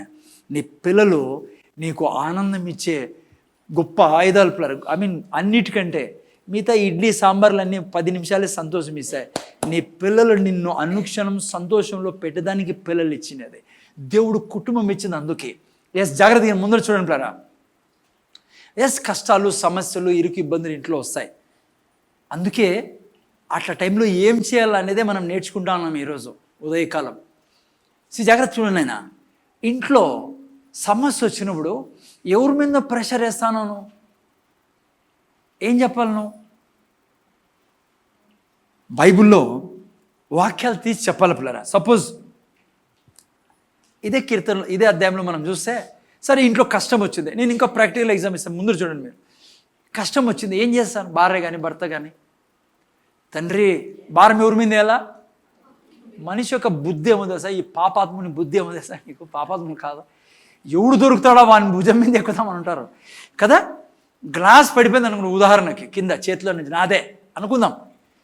నేను గ్లాస్ పడిపోయింది కదా అనుకోను, వెంటనే చుడసలేదీడా, ఊడసలేదీడా, అందుకే పడిపోయింది. అట్లా ప్రవృత్తి మనిషిదే. కానీ మనం ఎలా బ్రతకాలో ఈరోజు చూడండి జాగ్రత్త. ఏం చేయాల? మన నోటిని తెరిచి ప్రెషర్ ఎవరి మీద ఎలా? వాక్యం మీద. ఏమంటావు? నువ్వు నన్ను ఇంట్లో ఆశీర్వదిస్తా, బయట ఆశీర్వదిస్తానన్నావు. జాగ్రత్త, ముందర చూడండి ప్లేరా. జోక్ కాదు ఇక్కడ నేను ప్రీచ్ చేస్తానని. ముందర చూడండి. నువ్వేం చెప్పాలా? ఇంట్లో నా పరిస్థితులు బట్టి, యెహోవా నువ్వు నా కాపురివి, నువ్వు నాతో వాగ్దానం చేశావు, నన్ను పచ్చిగల చోట్ల పెడతానని. నీ మాట ఇది, నన్ను శాంతికరమైన జలముల యొద్ద జీవింపచేస్తానన్నావు. నువ్వన్నావు నాకే కొదవ ఉండదని. నైనా నువ్వు నాకు ఆశ్రయము, ఏ అపాయం రాదని నీ నోటితో చెప్పి ఉన్నావు నాతో. ఎందుకే ప్రార్థనా జీవితం చాలా ముఖ్యమైపోతుంది పిల్లరా. ముందర చూడండి, అయినా మాట్లాడకుండా ముందర వినండి. నీ ప్రెషర్ వేయాల్సింది నీ కుటుంబం గురించి అనుకుందాం. వాక్యం మీద నువ్వు ఉద్యోగస్తుడివి, వ్యాపారస్తుడివి, నష్టపోతున్నావు, ఉద్యోగం దొరకడంలే, ఏం చేస్తావు? నువ్వు సక్సెస్ కావడం లేదు జాబ్లో. నువ్వు వాళ్ళ మీద వీళ్ళ మీద కాదు భారం వేయాల్సింది. నోటు తెరిచే ప్రపంచాన్ని తిట్టడం కాదు. నువ్వు చెప్పాల్సింది ఇంగ్లీష్. సరే, బైబిల్లో రాయబడింది ఇంగ్లీష్లో మంచిగా, I can do all things through Christ who is my strength. నువ్వు చెప్పాల్సింది ఏమంటే నేను ఏదైనా చేయగలను, ఎందుకంటే యేసు ప్రభు నాతో ఉన్నాడు, నాలో ఉన్నాడు. జాబ్లో నువ్వు చెప్పాలా? అయ్యా 91 కీర్తన రాయబడినట్లుగా, నువ్వు నా ఆధారం, నువ్వు నా డాలు, నువ్వు నాకు కేడం కదా, నువ్వు నాకు సహాయం చేయి పని చేయడానికి, నువ్వు నాకు ఐడియాస్ ఇయ్యి తండ్రి. నువ్వు కదా చెప్పిండేది నిన్ను తలస్థానంలో పెడతాను కానీ తోక స్థానంలో పెట్టానని. నువ్వు కదా చెప్పిండేది నువ్వు పైవాడిగా ఉంటావు కానీ కింది వాడిగా ఉండవు అని. నువ్వు కదా చెప్పిండేది. ఎవరి మీద భారం వేయాలా? వాక్యం మీద. అర్థమవుతుంది మీకు నేనేం చెప్తాను? అర్థమవుతుంది అంటే వినండి, మీరు నోరు తెరిచి దేవుని వాక్యాన్ని నోట్లో పెట్టి నువ్వు ఎప్పుడైతే దేవుని వాక్యాన్ని విడుదల చేస్తానో నువ్వు ప్రెషర్ ఎవరి మీద చేస్తానో? వాక్యం మీద. ఈ భూమి మీద జీవించే విధానం ఇదే. నువ్వు ఇక్కడ వినకుండా ఆ పని చేయకుండా ఉన్నావు అనుకో, నీకు అదే అనిపిస్తుంది. ఏమో తెలుసా? నా భర్త భారము, నా భార్య భారము, ఈ పిల్లల భారము, కొంతమంది అంటారు జీవితమే భారము. చిన్న ఎగ్జాంపుల్ చెప్తాను మీకు అర్థం కావాలంటే. ఒక భర్త అన్నాడు భార్యతో, ఏమన్నాడు? ముందర చూడాలా, 2000 చేతిలో పెట్టి ఏమన్నాడు తెలుసా? ఈ 2000 అమ్మా, ఈ నెలంతా దీనిలోనే జరపాలా, నేను ఇంకా దీనికంటే ఎక్కువ ఇయలేను, ఈ 2000లోనే భారం వేసేది చెప్తున్నా మీకు. చాలామంది అజ్ఞానంతో ఏం చేస్తారో ఇట్లా పరిస్థితుల్లో దాని ద్వారా ఎంత భారం ఇతరుల మీద వస్తుందో నేను మీకు ఎగ్జాంపుల్ ఇస్తాను. భర్త అన్నాడు 2000 ఇచ్చి, ఇదిగోమ్మా ఈ 2000, ఈ నెల మాత్రం నువ్వే చెప్పాలి, పాలు పెరుగు గిన్నె అన్నీ నువ్వే, ఈ 2000లోనే కాయగూరలు గీగురులు ఏమున్నా అన్నప్పుడు ఈమె ఏం చేస్తుంది? ఈ 2000 తీసుకొని, కష్టమే కదా 2000తో నరుపుతారమ్మా? సిస్టర్ దెబ్బరొస్తారు పైన చూడాలి మీరు. సిస్టర్ అప్పుడు లెక్కేస్తున్నారు 2000 ఆడైతుంది సరే. హలో, ఏం చేస్తుంది అసలు ఈమె? ఈయనండి చెప్తా ఏం చేస్తుందో. మీకు తెలియనట్లుగా కూర్చున్నారు ఇట్లా. వెంటనే అడిగిపోతుంది ఫోను మదర్కి, వాటికి తల్లికి ఫోన్ చేసి, అమ్మా అమ్మ అంటుంది అటు నుంచి, ఏమ్మా ఏమైంది, ఏం కథ? ఆమె అంటుంది, ఏం కథ ఏమే, నువ్వు ఇక్కడ చేసినావు ఎప్పకి 2000 పెట్టినాడు చేతిలో, అన్నీ నేనే ఈ 2000లో గడపాలంటే ఎట్లా గడుపుతా? పిల్లలకి ఇలా పాలు తాగాల, కాయగూర తేలా, యాడు చేయలే చెప్పు. ఈమె ప్రెషర్ ఎవరి మీద వేసింది? మా ఇప్పుడు అందరూ నవ్వుకుడు గట్టి చెప్పాలా? ప్రెషర్ అడిగిపోయింది. ఆమె అంటుంది, అది ఎట్లా సాధ్యము, ఎట్లంట అని ఆమె స్టార్ట్ అయింది ప్రెషర్. ఇప్పుడు ఊరికే ఉంటుంది ఏమే, ఈ ప్రెషర్ తీసిపోయి ఎవరి మీద వేస్తుంది? భర్త వస్తాడు, ఏమి అంటుంది, ఏం చెప్పమంటాడు ఆయన. నీకు తెలుసా ఏం జరిగిందో ఈరోజు? ఏం జరిగింది? పాప ఫోన్ చేసిండే, ఏమంట, ఏం జరిగిందా? 2000 ఇచ్చాడంట, అన్నీ దాంట్లోనే నాకు జరపాలంట, ఏం మనిషి కాకుంటే అన్నప్పుడు ఆయన ఏం చెప్తాడు? ప్రెషర్ తీసుకుంటాడు, ఆలోచిస్తాడు, బాధపడతాడు. చూసారా? ఈమె అందరితో ఆగుతుందా? ఎవరు? నేను చెప్తున్నా మీకు, ఇంట్లో ప్రాబ్లం వస్తే మీ అమ్మ నాయన ఫోన్ చేయొద్దండి. ఫైసల్ నీ ఫ్యామిలీ, నేను నిజం చెప్తాను మీకు. ఈమె ఏం చేస్తుంది? ఊరికే ఉంటుందా? పెద్ద కొడుకు ఫోన్ చేస్తుంది. ఎందుకంటే ఈమె ఒక కొడుకు అన్న ఉన్నాడు, తమ్ముడు ఉన్నాడు, వాళ్ళని కూడా కాల్ చేయలే కదా. సారీ, ఇంకా మీకు తెలుసు, రిపీట్ చేయను నేను. వాడు వెంటనే భార్య ఉంటుంది పక్కన, ఏమైంది అట్లా పెట్టిన ఫేస్? ఎవరు? అన్న భార్య, వదినే. ఈయన ఊరికే ఉంటాడా? వాడు ఉండలేదా? వద్దంటే నేను ఆ రోజు పెళ్లి చేసే రోజు ఇంట్రైల్ చేసినారు వానికి ఇచ్చి, వాడు 2000 ఇస్తాడంట మా చెల్లెలకి, సమస్తము దాంట్లో నడపాలంట. ఆమె వెంటనే బల్బు ఏం వెలుగుతుంది సార్, మమ్మల్ని అడుగుతారు డబ్బు అని చెప్పేసి వైర్లు అడిగిపోతాయి. ఆమె ప్రెషర్ వేరు, ఎవరు ప్రెషర్ వాళ్ళదే పాపం. ఇక మాకేడ అడుగుతారు అని చెప్పేసి, ఉంటే ఉండలే, నీకేలా వెళ్ళి ఇడిచిపెట్టి మనకేలా ఏడైనా ఫోన్లే వల్ల. ఈయనంటాడు, ఏడపోయేదేంటి ఆ పాప ఎట్లా చేస్తుంది? సో ప్రెషర్ ఎక్కడి నుంచి ఎక్కడ పోతుందో. ఇంకో తమ్ముడు ఉన్నాడు, ఆమెకి ఆడికి ఫోన్ పోతుంది, ఆమె భలే బాధపడుతుంది. ఎవరు చెప్పాలి మీరు? ఎవరో ఆయన భార్య. ఎంత బాధపడుతుందో, ఏం బాధ? అయ్యో పాపం 2000 మా డబ్బు ఏడబోతుంది. రకరకాల బాధలు అంతటితో ఆగుతారు. ఎందుకంటే వీళ్ళు క్రైస్తవులు. 9:30కు ప్రార్థన జరుగుతుందో తెలిసి వీళ్ళకి, ఏడా చర్చిలో ఉపవాస ప్రార్థనలో బేస్తవారము వీళ్ళు ఏం చేస్తారు, ఈమె ఏం చేస్తుందంటే సిస్టరు వాళ్ళ అమ్మ, ఆ సిస్టర్ ఆ సంఘాన్ని కాల్చిపడేసి ఉంటుంది. అప్పటికే సగం మందికి అర్థమైపోతుంది 2000 ఏందని. ఈమె ఇట్లా, వాళ్ళన్న ఊరికేడుస్తాడు, ఆయన అట్లా, వీళ్ళంతా కలిసి అనంతపురాన్ని అగ్గి పెట్టేసి ఉంటారు ఏదంతా. ఇప్పుడు ఆ మనిషి ఎవరన్నా కనపడినాడు అనుకో, ఆ మనిషి కనపడితే ఈమె ఊరుకుంటారు మన సంఘసులో. నీకు తెలుసా అయిపోయారు అంటుంది. పక్కన ఎవరు తెలియదక్క, ఫలానా వాళ్ళ కోడలున్నా మనవడున్నా ఆడు. ఈడేం చేశాడో తెలుసా, 2000 ఇచ్చాడు భార్యని చూసుకోమన్నాడ. ఎంత బుద్ధి లేనుడు. ఇంకా ఆమె ఈ విధంగా మన క్రైస్తవులు జీవించే విధానం కదా. మీరు నవ్వుతున్నారు కానీ మీ స్టోరీలన్నీ ఇవే. ఏం చేయాలో చెప్పండి, ఇదా జీవించే విధానం. అందుకే కుటుంబాలు సరిగా లేవు, రిలేషన్స్ సరిగా లేవు. ఎక్కడ సంబంధం, మంచి సంబంధం చాలా తక్కువ పిల్లరా. మళ్ళీ దేవుడు ఉన్నాడు మన దగ్గర. మీకు మాట చెప్తున్నా, మనం ఎంత ధన్యులం అంటే పిల్లరా, అన్యులకు దేవుడు ఎవరో తెలియదు, ఎవరి మీద భారం వేయాలో తెలియదు. వారు జీవించే విధానం అదే. నువ్వు అలా జీవించకూడదు నాన్న. ఏం చేయాల్సింది సిస్టర్, సమస్య వచ్చింది, సరే భర్త ఏదో కారణాన్ని అన్నాడు, ఆ 2000 తీసుకుని పోయి ఏం చేయాల్సింది, దేవుని సన్నిధిలో పెట్టాలా. వినండి ఏం చేయాలో, ఆడ పెట్టి, తండ్రి నా భర్త 2000 ఇచ్చాడు, కానీ నువ్వు అన్నావు నీ ప్రతి అవసరత నా స్వర్గపు ధననిధి నుంచి నేను తీరుస్తానన్నావు. ఇదిగో ఈ 2000 పెడతానా, నువ్వు నా తండ్రివే, నీ మీద నేను ప్రెషర్ వేస్తానా, నీ వాక్యం మీద నా భారం వేస్తానా. అందుకే మీరు చూస్తే ఒక మంచి మాట రాయబడింది పిల్లలు, గుర్తొస్తాను నాకు. దానియేలు గ్రంథం 11:3 అనుకుంటా,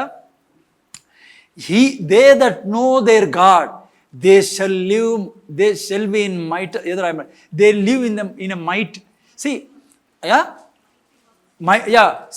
ఎవరైతే తమ దేవుణ్ణి ఎరిగిన వారు బహు బలంగా జీవిస్తారని రాయబడింది. ఏంటి దానికి అర్థము? యేసుప్రభు ఏమన్నాడు ఇంకోసారి, ఇప్పుడు చెప్పాను నేను, భారం మోసుకొచ్చిన, ముందు చూడండి ఆయన, భారం మోసుకొచ్చిన సమస్త జనులారా నా ఎద్దకు రండి, నేను. ఆ తర్వాత ఏమన్నా, నా కాడి మోసుకోండి, అది సులువైంది. ఏం చేయాలి ఈమె, ఏం చేయాలి ఈమె, దేవుని ఎదుట పోయి సింహములకు లేమి కలుగును కానీ నీతిమంతులకు నీకు లేమి లేదన్నావు. నేను నీతిమంతుడిని, నువ్వు చెప్పావు తండ్రి, నువ్వు చేయి, నా ఇంటి నువ్వు నడిపేవాడివి. జాగ్రత్తగా వినండి. హలో, మీరు మనుష్యుడి మీద భారం వేస్తే మీ జీవితంలో మీరు ఎప్పుడు సంతోషంగా ఉండలేరు. వింటానారా? చిన్న ఎగ్జాంపుల్ చెప్తాను ఇంకోటి, నేను ముందర చూడండి. దూత మరియమ్మ దగ్గరికి వచ్చాడు, మరియమ్మతో అన్నాడు, అమ్మా నువ్వు గర్భవతివై కుమారుణ్ణి కంటావు అని. ఎంత కన్ఫ్యూజింగ్ స్టేట్మెంట్ అది. ఏం చేయాల్సింది మరియమ్మ, నేను కన్యకను అనింది. ఆ తర్వాత ఆమె ఒక మంచి మాట అనింది, నాకు ఇవన్నీ అర్థం కావడం లేదు సార్, దేవుని మాట ప్రకారము నాకు జరుగునుగాక అనింది. ఆమె వాళ్ళ అమ్మ దగ్గర, నాయన దగ్గర, మమ్మీ డాడీ ఏంటి ఇది, ఇంత అన్యాయము, పెళ్ళి కాలే, దూత ఇట్లా అన్నాడు, ఎట్లా జరుగుతుంది, ఇది పెద్ద సమస్య, యోసేపుకు మెసేజ్ పంపించండి, ఆయన్ని పిలిపించండి, కూర్చొని మాట్లాడదాం, ఏంటి సమస్య. అది భారం వేసేది పిల్లరా.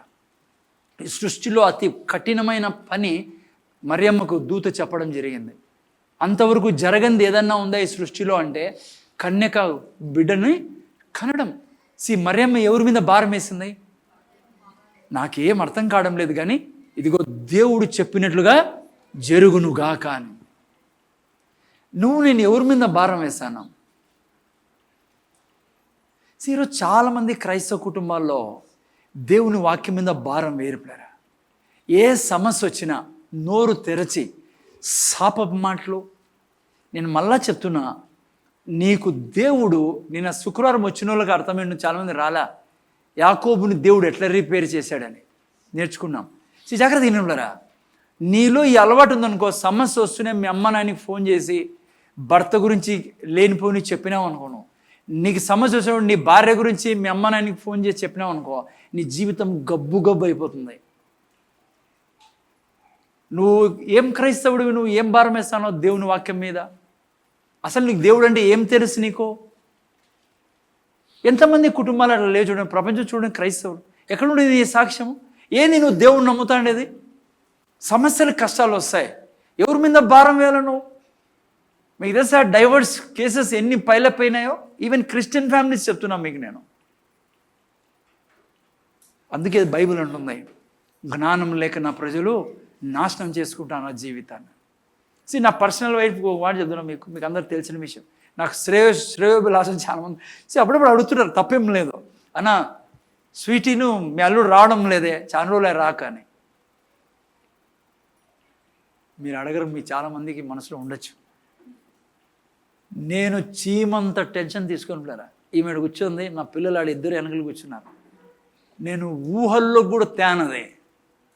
ఎస్ మాట్లాడినప్పుడు నేను చెప్తా, నాయన రాచ్చు కదా అని. వాళ్ళు ఏదో స్టోరీ చెప్తారు, నేను ఆ స్టోరీని కూడా లోపల పోయాను, పక్కన పడేస్తా. నా భారం ఎవరి మీద వేస్తాను తెలుసా? పోయి నా దేవునితో చెప్తా. నువ్వు అన్నావు నా పిల్లలు నా చుట్టూ ఒలివల మొక్కల్లా ఉంటారని, నువ్వు అన్నావు నిన్ను ఇంట్లో ఆశీర్వదిస్తా, బయట మా పిల్లలు కూర్చొని ఉన్నారు చూడండి, ఈమె కూర్చొంది పుల్పిట్ మీద నిలబడుకున్నా. నేను ఎప్పటికీ నా మీద టెన్షన్ తీసుకొని ప్రెషర్ తీసుకొని పిల్లరా, నా దేవుడు నాకు చెప్పాడు అలా బ్రతకలేవు నువ్వు అని. లేదంటే ఏమైంది, ఫోన్లు చేసి ప్రపంచం అంతా చెప్పేసేసి మీకు రిక్వెస్ట్ ఇచ్చేసేసి మిమ్మల్ని కాల్చి వాళ్ళ సంసారాన్ని కాల్చేసి భార్యాభర్తలు ఇద్దరు గొడవ పెట్టేసి పడుతుంటా నేను పోలేను, నాకు డ్యూటీ ఉందని, ఆమె అంటుంది నువ్వు వస్తేనే పోతామని. ఇలాంటి ఏదో నాకు తెలియదు, కానీ మొత్తానికి ఎప్పుడు చెప్పను నేను వాళ్ళకి. దేవుణ్ణిలో ఉన్నావా, దాట్స్ ఎనఫ్. ఎస్ మాకుంటుంది కోరిక, but I learn this thing. నా దేవుని మీద భారం వేస్తాను నేను. నువ్వు చెప్పిండేది నాకు జాగ్రత్తగా వినట్లేరా? ఎందుకు దేవుడు వాగ్దానాలు ఇచ్చినది? నువ్వు దాంట్లో దాన్ని స్వాధీనపరచుకునేదానికి. దాన్ని స్వాధీనపరచుకోవాలంటే ఏం చేయాలా? ఇప్పుడు జీవిస్తున్నావే అది బ్రతుకే కాదు మా. ఎంతమంది క్రైస్తవులు నరకంలా జీవితాన్ని చేసుకున్నారు తెలుసా మీకు? ప్రతి దానికి ఆమె తప్పు, ఈమె తప్పు, ఆమె తప్పు, ఎవ్వరు కనపడితే వాళ్ళ మీద అనవసరమైన భారాలు వేస్తూ ఉంటారు. ఉండొచ్చు వాళ్ళు. చాలామంది నాకు చాలా రకరకాలుగా ఎదురైతే అంటే పాస్టర్ అనేది అంత ఈజీ కాదు. కానీ నాకు ఒక ఆయన మీద నమ్మకం ఉంది. ఎవరు తెలుసా? ఆయన దేవుడు. పిల్లరా, నా భారాన్ని మోసేది ఎవరు తెలుసా? ఆయన. సో ఈరోజు ఉదయకాలం నేర్చుకోండి జీవించే విధానం. అత్త బాలేదా, అత్త ఏమైనా అనిందా, కొన్నిసార్లు పరిస్థితులు బట్టి ప్రతి ఇంట్లో వస్తాయి, మా ఇంట్లో కూడా వస్తాయి. కానీ నీకు తెలిసిందలా మా అత్తని ఎలా నేను జయించాలా అని.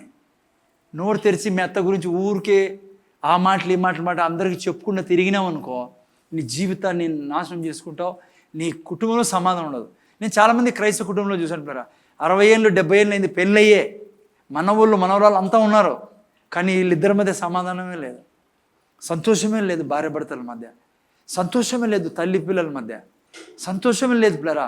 ఐ మీన్ బంధువులతో చూడండి, ఏ బంధువులతో మన రిలేషన్స్ బాగున్నాయి? ఎవరిని మనం అంటానం మంచోళ్ళని? చెప్పండి మీరు, ఆలోచించండి ఇంటికి పోయి ఈరోజు. ఎందుకో తెలుసా? మనం అందరి మీద భారం వేస్తూ ఉంటాం. ఆమె ఇది చేయాలి నాకు, ఆయన ఇది చేయాలి నాకు, అక్క ఇది చేయాలి నాకు, చీర పెట్టలే, ఆమె జాకెట్ పెట్టలే, ఆమె ఇది పెట్టలే. హలో, ఏంది బతుకేనా అది? నీకు నీతి వస్త్రాలు తొడిగించాడే ఆయన బాధ్యత నీ ప్రతి అవసరత తీర్చడం. నువ్వు చేసి చూడు, నీ భర్త రైట్ లెఫ్ట్ పోలేడు నీ జీవితంలో నుంచి. నీ పిల్లలు అంటారు యేసుప్రభుని చూడలేదు కానీ మమ్మీ నీలో యేసుప్రభుని చూస్తానని. ఎందుకంటే సార్ నువ్వు జీవించే విధానము, దేవుని వాక్యం మీద భారం వేసి జీవించే విధానం ఉందే, ఈ ప్రపంచంలోనే ఎవరు చేయని పని అదే. నీ పిల్లలు చూసి దేవుని నమ్ముతారు, వాళ్ళు నిన్ను చూసి ప్రభు అంటే నిజంగా ఇట్లే ఉంటాడు మమ్మీ నీ మాదిరి.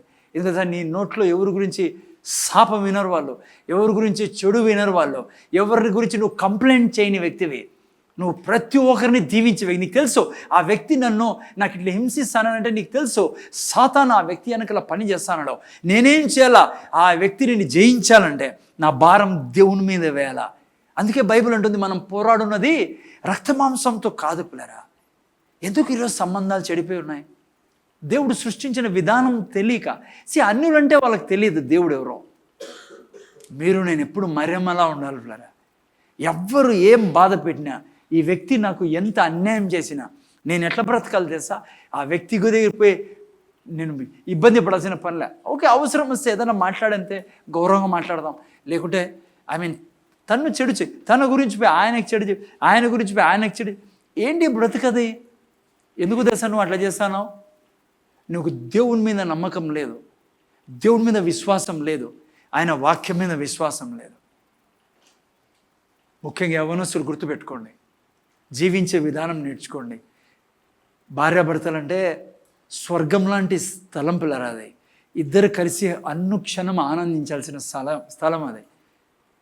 కుటుంబం అంటే ఎప్పుడు జాయ్ ఉండాలి పిల్లరా.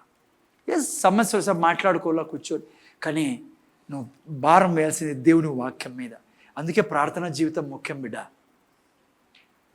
నీకెందుకు నీ భర్త మంచి కనపడంలా? నువ్వు నోరు తెరిచి ఆయన చెడ్డోడు చెడ్డోడు చెడ్డోడు అని ఊరంతా చెప్పుకొని తిరిగినాను. అది నీ మూర్ఖత్వం. నువ్వు ఆయన సన్నిధిలో మోకాల మీద కూర్చొని నువ్వు ప్రార్థనలో అనింటే, ప్రభువా నువ్వు నాకు వివాహం చేసినది, ఆ రోజు ప్రమాణాలు చేసి నువ్వు ఉన్నావాడా, నేను సాక్షిగా నా భర్తను నేను వివాహం చేసుకున్నా, నువ్వు వాక్యం మీద నిలబడు. ఆయన రాతి హృదయాన్ని మాంసంగా మార్చే దేవుడు మా. కానీ నువ్వు ఎప్పుడైతే సాతాను చేయబట్టుకుంటావో నీ జీవితాన్ని పాడు చేసుకుంటావు. అలా చేయకు. ఓకే, జాగ్రత్త. జస్ట్ ముగిస్తాను, 5 నిమిషాలు నాకు ఇవ్వండి ఇంకా. Okay, finish. నాకు తెలుసు లైక్ వేరే టాపిక్లో పోలు, కానీ నేను ఓకే ఏం చేయాలా? ప్రెషర్ ఆదాని మీద ఎలా? వాక్యం మీద. ఎట్లేస్తావు ప్రెషర్? వాక్యం మీద. నోట్లో వాక్యం పెట్టుకుని నువ్వు ప్రెషర్ దేవుని వాక్యం మీద వేసినప్పుడు ఈ భూమి మీద బలవంతుడుగా ఉంటాను. నిన్ను ఆపే ఏ దయ్యం నిన్ను ఆపలేదు. ఇప్పుడు విన్నాను జాగ్రత్తగా. అందుకే రేపు వారం కంటిన్యూ చేస్తా. అందుకే సాతాను ఒకే ఒక పని భూమి మీద, ఈ సృష్టిలో చాలా వేరే వేరే పనులు. మెయిన్ పని యేసు ప్రభు నోట్లో నుంచి వచ్చిన పని ఏం చెప్పండి మంది? నీలో నుంచి వాక్యాన్ని ఎత్తుకొని పోవాలి. వేరే చాలా వాడు చేస్తాడు, దుర్మార్గుడు వాడు. వాడి యొక్క అనుక్షణ వేట ఏమో తెలుసా? నీలో వాక్యం లేకుండా తీసుకోవాలని. ఒక వాక్యం చదవండి, నేను కంటిన్యూ చేయండి. రేపు వారం చూసుకుని 4:15 మార్క్స్ వార్త 4:15 మార్క్స్ వార్త 4:15 ఫటాఫట్ చదవండి. నేను జస్ట్ ప్రార్థన చేసుకుందాం, రేపు వారం ముందుకెళ్దాం.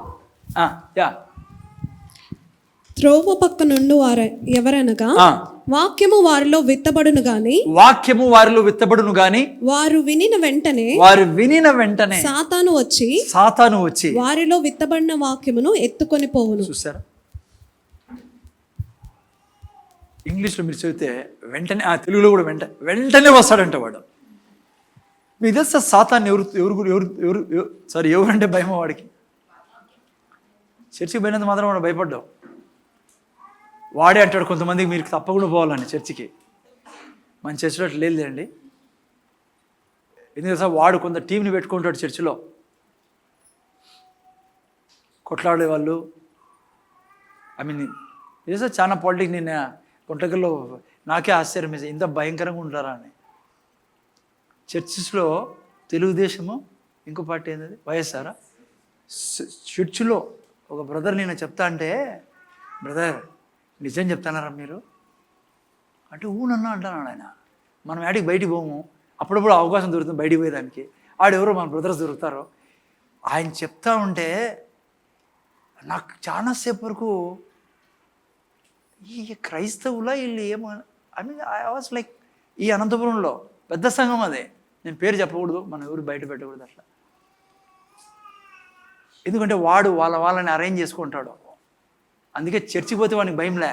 ఎందుకంటే వాళ్ళ పార్టీ ఉంటుంది ఆడ గలీజ్ చేయడానికి. కొన్ని చర్చెస్ మీకు తెలుసా, పోలీసు వాళ్ళు బయట కూర్చుంటారు, లోపల ఆరాధన జరుగుతూ ఉంటుంది. ఎందుకు చెప్పండి? ఎందుకు పోలీసు వాళ్ళు బయటకు వచ్చినారు? లోపల తెలుగుదేశం వైఎస్ఆర్ 2 ఉన్నాయి.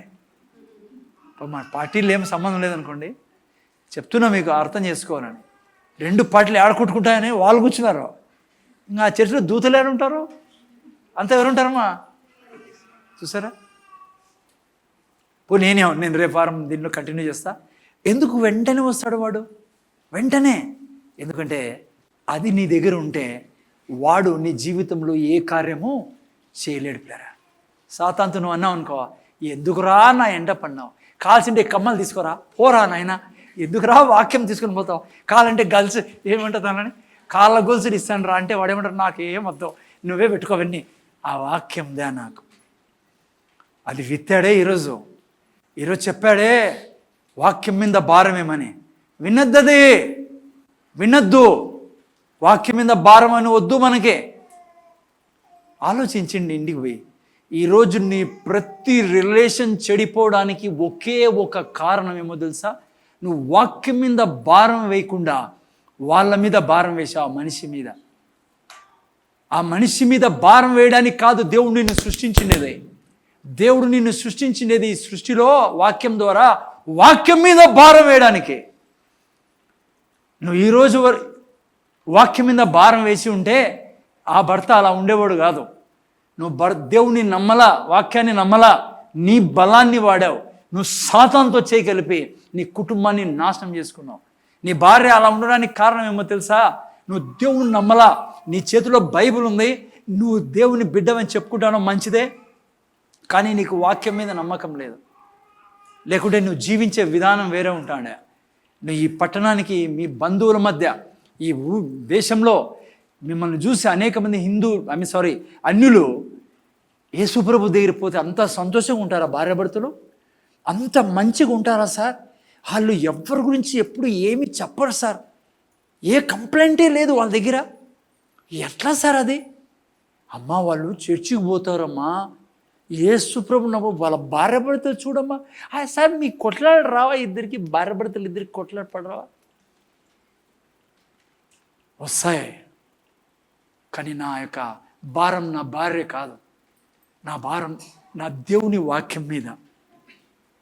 ఆ భారం నేను వాక్యం మీద వేసినైతే ఈమెతో నేను క్రూరంగా ప్రవర్తించను, రాక్షసుల్లా ప్రవర్తించను. అర్థమవుతుందా? నాకు కావాల్సింది నా దేవుడు ఇస్తాను నిండేదే, ఈమె ఇస్తానలా. ఇప్పుడు నా పిల్లల గురించి చెప్పా, నా పిల్లలు నాకు వాగ్దానం చేయలే, నా కూతురు అల్లుడు వాగ్దానం చేయలే. నిన్ను సంతోషపెట్టే బాధ్యత మాది. నీకు ఏమంటారు నాయన? హలో, దేవుడు ఏమన్నాడు? నిన్ను ఆశీర్వదించే బాధ్యత మాది అనలా. వాళ్ళు మనుషులే. నాకు చెప్పింది నువ్వు నాతో వాగ్దానం చేసిండేదే. నువ్వన్నావు నా పిల్లల్ని నా చుట్టూ ఉంచుతానని. నువ్వన్నావు నన్ను తలస్థానంలో పెడతాను కానీ తూకస్థానంలో పెట్టానన్నావు. నువ్వన్నావు నిన్ను మంచి మంచి పదార్థాలతో తృప్తిపరుస్తానని నువ్వన్నావు. నీ బాధ్యత. నా కొడుకు కోడలిది కాదు బాధ్యత, నా కూతురు అల్లుడిది కాదు బాధ్యత, నా భార్యది కాదు బాధ్యత. నా ఆనందానికి కారకుడు నువ్వు. నా దేవుడు నా ఆనందానికి, నా ఆరోగ్యానికి, నా జీవితపు విజయానికి. మీరెవరూ రాలేదనుకోండి, మీరు ఇష్టానుసారం ఉన్నారు, నాకు అది మంచిది కాదు అది, కానీ మీ మీద భారం వేయను, నేను నా తండ్రి మీద భారం వేస్తా. ఆయన అన్నాడు, నా కాడి మోసుకో నువ్వు, అది సులువైంది. చూడండి, క్రైస్తవ జీవితం అద్భుతంగా ఉంటుంది పిల్లరా. నేను చెప్పినది మీరు చేస్తే మీ జీవితంలో మీ కన్నుల్లో కన్నీరు ఉండదు, గుండెల్లో వేదన ఉండదు, నోట్లో శాపం ఉండదు, అనుక్షణం స్వర్గం అంటుంది. ఈ సరైన విశ్వాసంతో నిండిన కుటుంబం ఇది అని నేను చెప్తున్నా పిల్లరా. ఒక్క క్షణం కూడా దుఃఖంలో ఉండడానికి లేదు. నువ్వు యేసయ్యను రక్షకుడుగా అంగీకరించి ఉంటే, నీకు వాక్యం తెలిసి ఉంటే. ముగిస్తాన రేపారం ముందుకెళ్దాం. దయతో రిమెంబర్ దిస్, దేవుని వాక్యం నిన్ను అప్హోల్డ్ చేసేది. ప్రెషర్ ఒక్కరి మీదే నువ్వు వేయాలి ఈ సృష్టిలో, అది దేవుని వాక్యం. ఎవరి మీదైనా ప్రెషర్ వేసావా నువ్వు సంతోషంగా బ్రతకలేవు, ఓడిపోతావు. కళ్ళు మూసుకొని ప్రార్థన చేసుకున్నాం. తండ్రి, మాతో మాట్లాడినందుకు వందనాలు స్వామి. సాతాన్ యొక్క ప్రేరేపణ, అజ్ఞానం వలన మేము అనేక సార్లు కుడి ఎడమలు వెళ్ళి సమస్యల్లో పడుతున్నాం. ఈరోజు మీరు మాతో మాట్లాడారు తండ్రి. ఇక్కడ కూర్చున్న ప్రతి కుటుంబము కొద్ది రోజుల లోపలే ఆనందంతో నిన్న కుటుంబంగా మారును గాక తండ్రి. మేలులతో నిన్న కుటుంబంగా మారును గాక. జ్ఞానంతో సంసారం చేయమని నువ్వు అందుకే తండ్రి అనేది మాతో. నాయన, అది సంఘమైనా, అది కుటుంబమైనా, పిల్లలైనా సంతోషంగా జీవించే కృపను నువ్వు మాకు ఇచ్చేసావు. నీ మీద భారం వేస్తే నువ్వు ఎప్పటికీ మాకు విజయం ఇచ్చే దేవుడు తండ్రి. ఆ విధంగా మేమందరూ జీవించుదాం గాక. యేసు నామములో వేడుకొంచున్నాం తండ్రి.